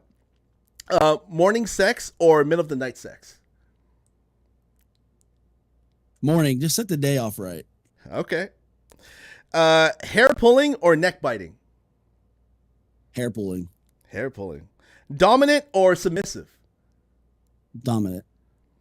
Hands tied or blindfolded? Hands tied. All right. Shower sex or kitchen counter? Shower. Okay. Quickie or all night session? All night session. Oh, what? All night session? Damn. Wow. One time I had sex for like 8 hours. Like it felt like it was been a couple breaks here and there, but yeah. 8 hours you didn't come? Oh no, I did. Like several times. Okay. I looked like fucking like Bill Clinton. Like I was like fucking soulless. I was fucking soulless. Okay. Listen, you can leak the clip to the wife. She already knows. Like, okay. You're just too busy. Being in you see control. those pictures of Bill Clinton when he's just like pale and he looks like he just got the life sucked out of him. Yeah, that's me. By Monica Lewinsky. Oh well, by then. By then. Okay. Yeah. Sorry. Okay, so do you like being in control or being taken over? Being in control. Kissing down the body or kissing up? Down. Kissing down. Okay. Watching someone have sex or being watched? Oh. Oh. Oh. Just for all purposes to not ruin anybody's eyesight, probably just I'd rather watch. Okay. I think I'm watching my follower numbers just go straight down. No, Why? No, this is content, man. This is great. No. None of you. Everybody stay. Everybody stay for this. This is W. You want to know? This is W content. Okay. I said I was gonna be an open book as much as I can. So. But again, if you want to skip, it's all right. Nope. So would you rather talk dirty or stay silent? Oh, talk dirty. Okay. Yeah, me too. Hair and mess or makeup smudge, like for your wifey.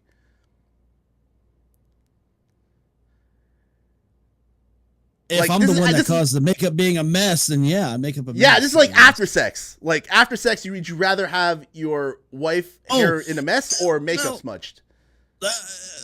Hair a mess. Hair a mess? All right. Yeah. Making out against a wall or on the bed? On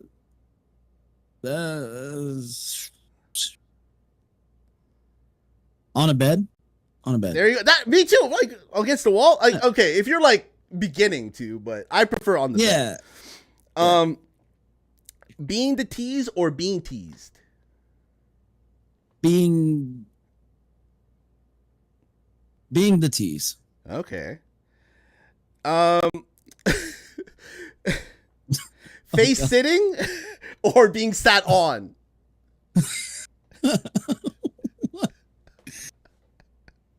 Like you talk about like the face, like on my face? Yeah, on your face. Sitting on my face? Yeah. Okay, yeah, because I'm not sitting on anybody.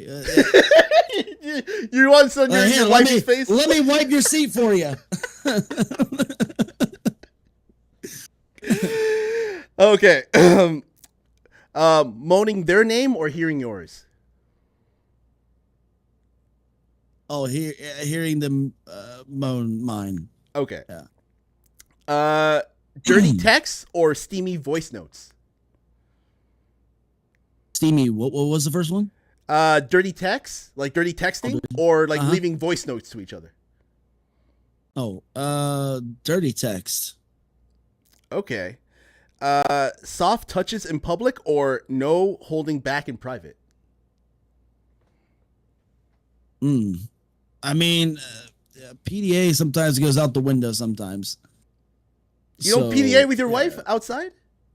Oh no, I do. No, that's what I said. It goes out the window. Like it okay. I'm like completely hands on. Like ass smack in the middle of Walmart. That is the way. Okay, this is a good one. Would you rather go down on her or be go down on? Like, would you rather her give you head or you give her head?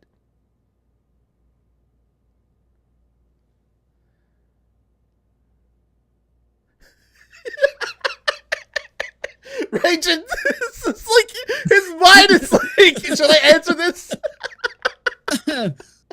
You know what? I'll just say I've had a lot more experience on the first part of going down, so that's gonna be my answer. Oh, okay, okay. I've been labeled a pro at that, so I'm gonna leave it at that. You are a click licker. You like the clitoris. I tend to be a good kisser. There it is. Okay. Ice cubes or warm massage oil? Like for me or yeah. I don't like if you are getting like if your wifey was like giving you a massage or like putting some ice cubes on you or giving you an oil massage, which one is it? I guess, man, I don't know. I guess maybe the oil. I guess maybe. That one's a hard one. Yeah, that was a bit. Yeah. Would you rather lift her up or would you rather have her push you down?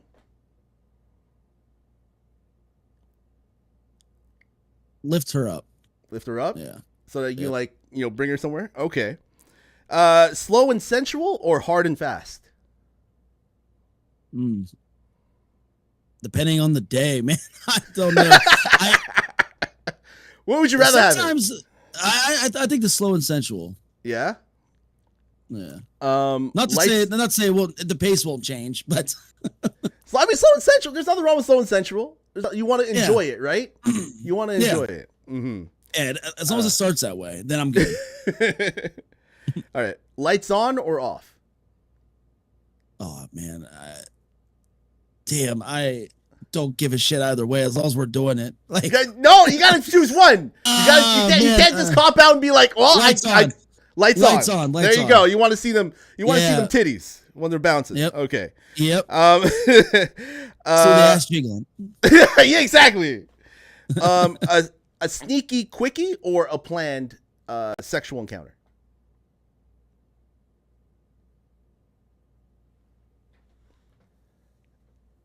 Like, would you do you like one? You want sneaky snack, like very sneaky sex or planned sex? We'll say it that way. Sneakies. Yeah, I like the little quickies. All right. Too. I guess I feel like I'm contradicting myself, but like I'm just like anyways. Anyway. Missionary or doggy style?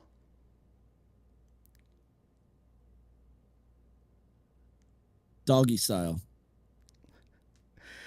Okay. Would you rather okay, I wouldn't say would you rather here. It says come inside her mouth or inside her vagina. The mouth. The mouth? And because, man, I'd say that those kids get expensive. How many kids you have? Like two? Two? Yeah. And they're really expensive, eh? Yeah. One. My stepdaughter, she's 17, and my youngest is 5. And okay. Yeah. Okay. This is like. I could go into some detail if you want me to explain why. Well, I mean, like, I can. I just think it's hard. I better stop. Well, okay. Because I assume that women, like females, are more expensive than males. Like, when it comes to. Oh yeah. I feel so they want more stuff. See, that's my cover answer. But if you want the real answer. Are you willing to share your real answer, or you want to plead the fifth? No, man, I don't know. Okay. Well, okay. We'll go. This is the last. If somebody gives 5 subs to Blasian, I will give the real answer. No, don't do that. Don't do that. No, don't do that. Don't do that. The real answer. No, don't do that. Don't do that. No, don't do that. Don't do that. Don't do that. Okay, don't do that. All right. So, hand job or blow job? Blow job. There you go.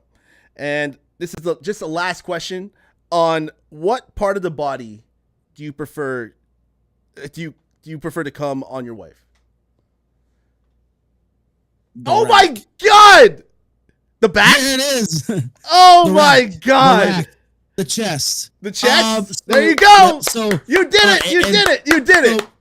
So to keep my promise, the real reason why the real reason why I like doing this, thanks True for putting me on this spot. I may have actually done this myself. W gifted. This is the Raging After Dark. Are you guys ready for this?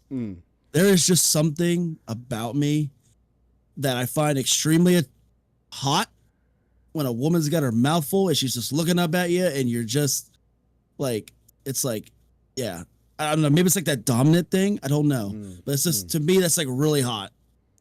So, I mean, I don't know. It's It's really hot. I mean, there's a reason why I took off the damn hat. So just thinking about it.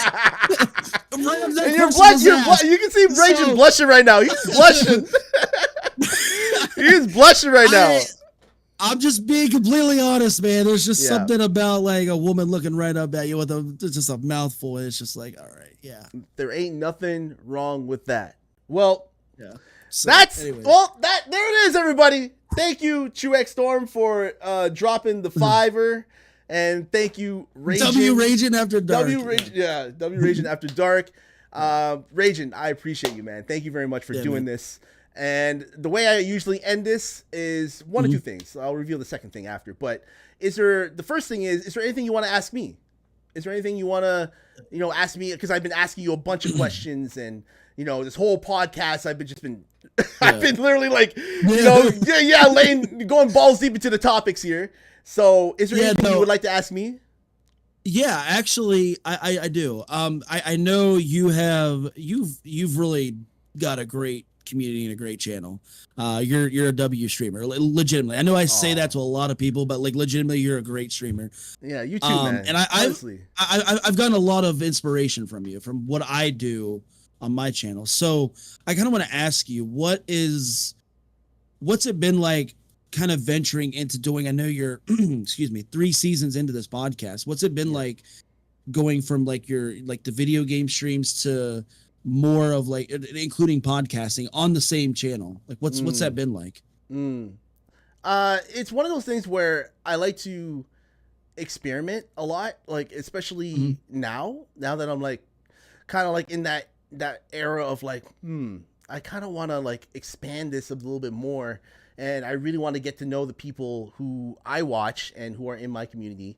So this is the reason why I started this podcast, was to just do that.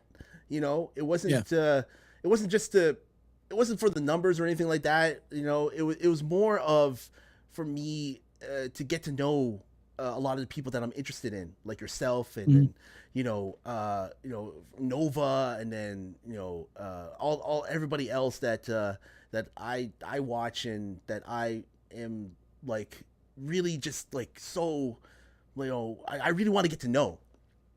It's been really cool watching you grow as a podcast host, dude. Honestly, yeah, like I really want to. You fit that role so well. Like you wear that hat really well.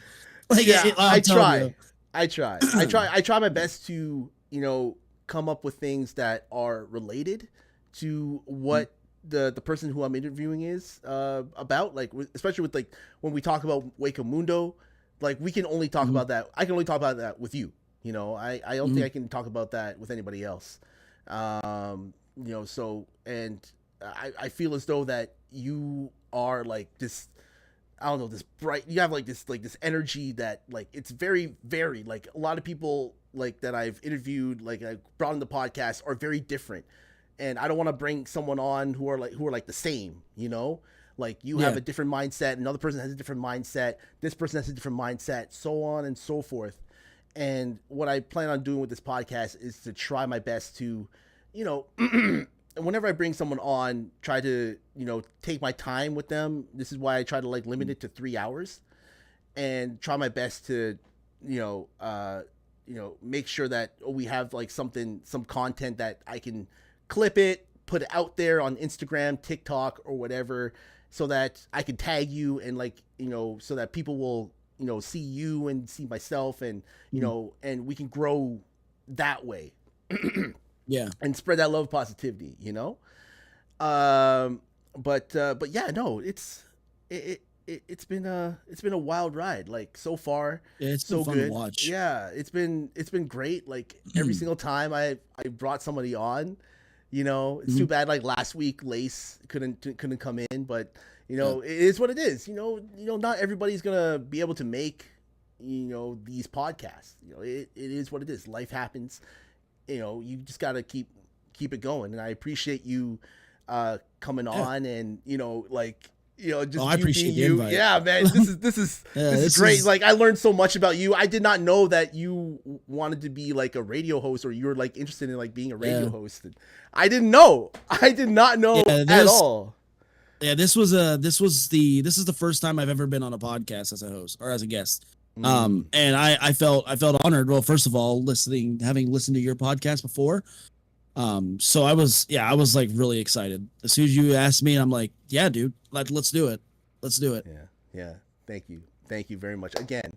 Yeah. My second thing is, if there's anybody, I don't know if you're going to be continuing to stream, but like I'm planning on raiding out. If there's anyone you want me to raid out to, I'm raiding out. Yeah. No, let's do a double raid into somebody or someone. Whoever you want to, Ragin. Whoever you want to, just let me know. Just post it in the chat. I will copy and paste it in my raid, and we're gonna raid out. We're gonna do a double raid, because I think that's how it works. Yeah. And thank you everybody for coming in. You know, Truex Storm, Arctic, Ray, Meow. I know Nova was in here earlier. People from raid out to from Rage's Community, Asparagus, Renegade for Life. Yeah, Renegade for Life. Lasco was here.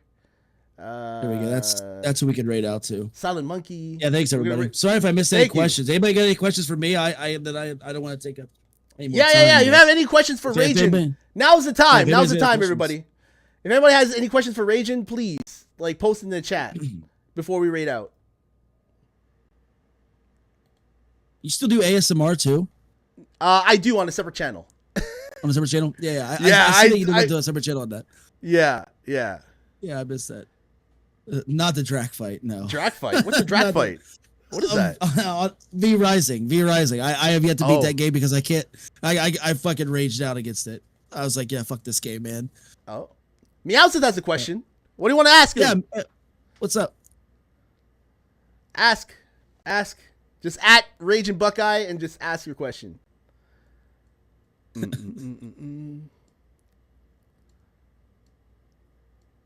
get Daddy. The Lasco telling Asparagus to drink. Okay. What is the one hard thing streaming daily or generally? Oh, I think. Man, that's a good one because I could tell you the one thing that I could say is like that I've dealt with personally would be, I guess daily would be dealing with people who genuinely want to come in and try to ruin your stream and ruin what you got going. That's very hard for me sometimes. I mean, I know you can always ban somebody, but I'm also the streamer who doesn't want to ban somebody unless I absolutely have to. But the other thing that I could easily throw up there is one time I was streaming with Asparagus. We were playing on a Minecraft server, and the server somehow got DDoSed through G Portal. Yeah, and they went in and they like bot raided me. They like it was a whole mess. Like I spent days fixing it, and I had such a hard time of even wanting to go back to streaming after that. It was so bad. It was bad. But yeah, I think dealing with legitimate trolls was the most difficult one. Yeah, two-faced people. On the daily basis too. When you're going live on a daily basis, I feel as though you're gonna get burned out like so easy. Like, what do you think is like the best? Like, do you rather have like multiple, like if you go live daily, would you rather go live daily for like 1 or 2 hours, or like be live maybe once or twice a week and go like 8 hours or 12 hours? What do you think? I like man, I guess for me personally, because if it's my schedule, is just going live for longer times but less days. But because when you do it every day live, you feel like you're losing more time, I guess. To enjoy the other things in life, because that's also very important, is to be able to step away. And there was one person I remember telling me that he actually does not watch anybody stream because when he's not streaming, he really wants to be away for his own mental health. I guess that's also another thing, is just managing your own mental health to be that streamer that you are wanting to be. That's another difficult one. Would you advise yourself for your stream life? Mm. Um,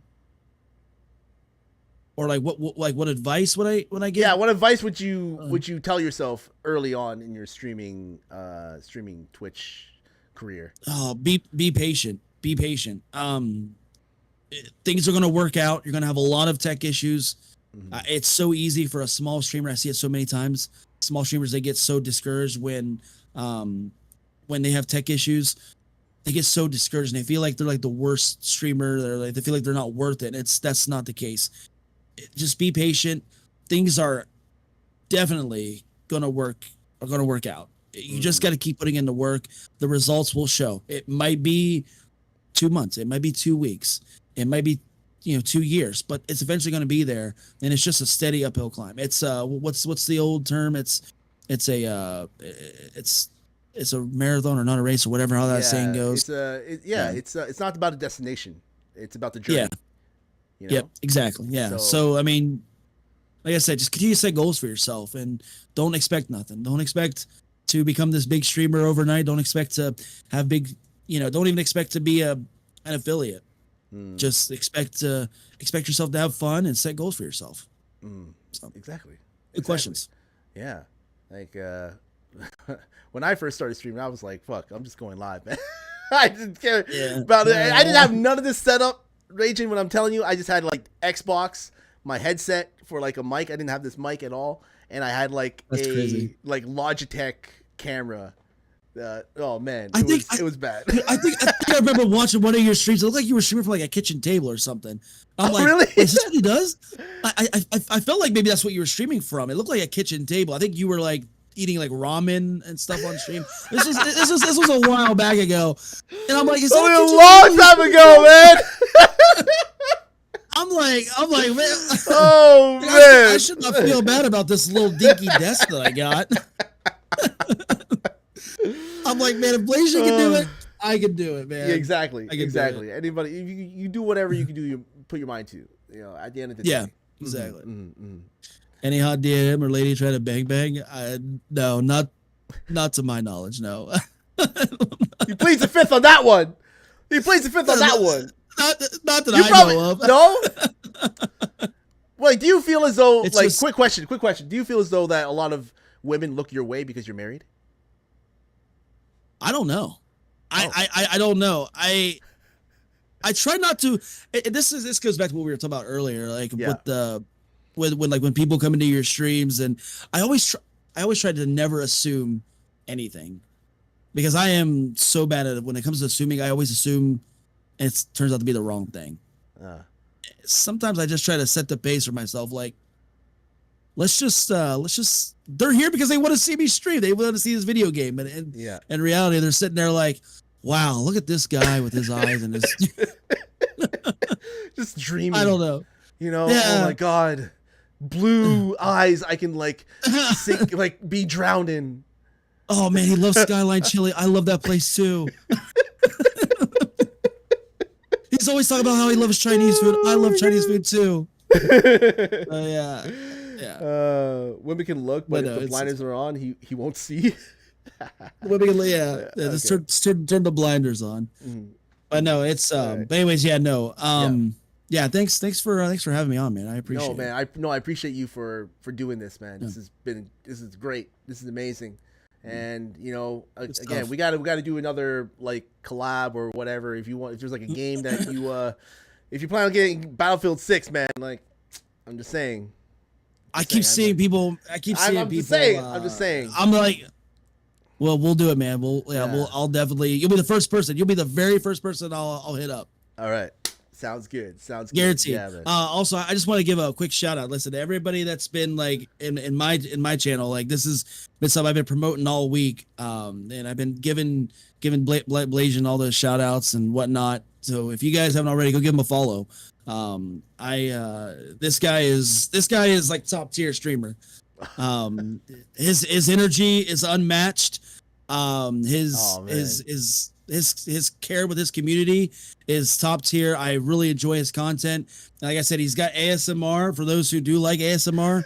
He does got another channel for that. Go give this man lots and lots of love. I tell you, I promise you, Yo. if you guys enjoy what I do on my channel, you will like this 10 times better on his channel. Like, Yo, man, 100 likewise, y'all better go follow Raging Buckeye as well, man. Like he does more multiplayer. I don't do a lot of multiplayer, so if you want like more multiplayer streams, then yeah, go follow Raging. Nobody else has a question. Ray has a question. Ray, ask your question so we can rate out. Get laid. Watch Buck get laid. Yeah. This will be the last question. Then we'll rate out. Yeah. Come on, Ray. We got to rate out, man. We are over our time. We're over our time here. Watch Bucky dies in video games. That is 100% true. That's what I was talking about earlier, man. Like, so for someone on starting stream, should you use a webcam or not? So yeah, this is what I said earlier. I think that I think webcams can really create that unique bond with the viewer and streamer. It creates a special connection.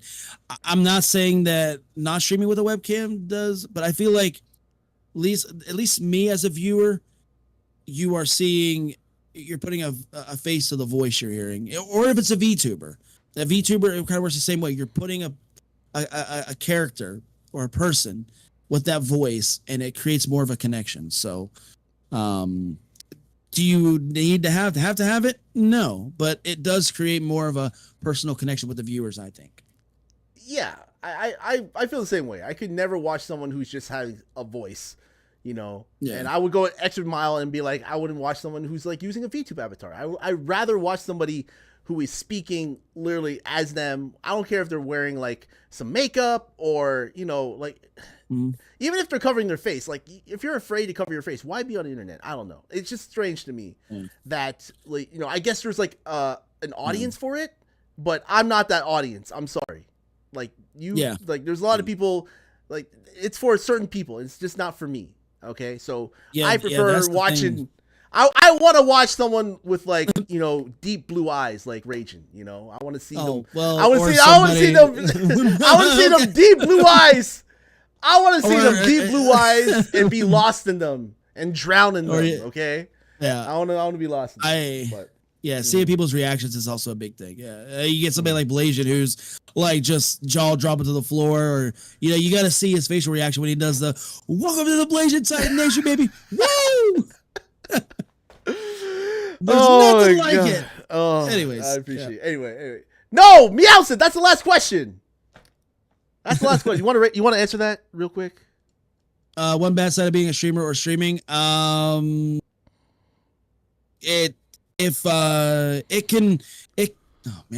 least for me, it consumes a lot of my time. I hate to admit it, makes me feel like a bad parent, but it consumes a lot of time from that I could be spending with my kids. I guess not a lot of time, because I do try to manage and balance it. But sometimes I feel like I do it too much, but I also know that I got to do it to grow and get better. And that's the difficult thing. I think that's like the worst part. And that's something I don't really touch on a lot, because I already have enough self-doubt. I already have a lot of like beat myself up over it. Especially, with my youngest one who wants to play video games with me now. And sometimes I'm just telling her, well, daddy's got to stream, and it's hard. That is the worst thing. Like, that is the absolute worst thing about streaming for me. And I just, it's hard. That is a very hard thing for me to even think of. So, yeah. Well, but there you have it. There you have it, folks. That is it. Yep. Raging Buckeye in the building. Go follow him. Show him that love and positivity. Okay, everybody. Please and thank you. If you are not following him, please let me just give you a special shout out here, because we're about to raid out to Renegade. Yep, Renegade. He's playing Mafia: The Old Country, which is another game that I really want to get. I really want to get this game and play it. I'm a huge fan of the Mafia. I'm a huge fan of the Mafia movies. The Godfather is like one of my favorite movies. That's another one of my favorite movies, actually. Okay, if you're a fan of it, okay, get it full price. But if you are not a fan of it, I'm currently playing it as well. So I'm like, If you're expecting Grand Theft Auto, this is not the game. Oh, no, I'm sorry, no. This is not Grand Theft Auto. Okay, this is not fucking Grand Theft Auto. I'm sorry. This is not Grand Theft Auto. No, I'm not. Oh, thank you, Yeah, no, SpongeBob. Thank you. Yeah. Okay, let's start this raid. I'm gonna start my raid. So when we stream together, if I start a raid and you start a raid, we're gonna raid together, or is it like maybe? I think so. Okay. So all right, I'll start. yeah, I'll start the raid. All my delightful things And then- there. I started it. Yeah, I started too. Okay. Yeah. And So then we copy can, and paste either Ragins or my own's raid messages. Raid 1 if you are not subscribed, and raid 2 if you are. Okay. Again, thank you very much, TrueX Storm, for the 5 gifted. Also, Sniper Assassin and Silent Monkey, thank you very much for following my channel and officially welcome you to the Blasian Titan Nation, baby. Woo!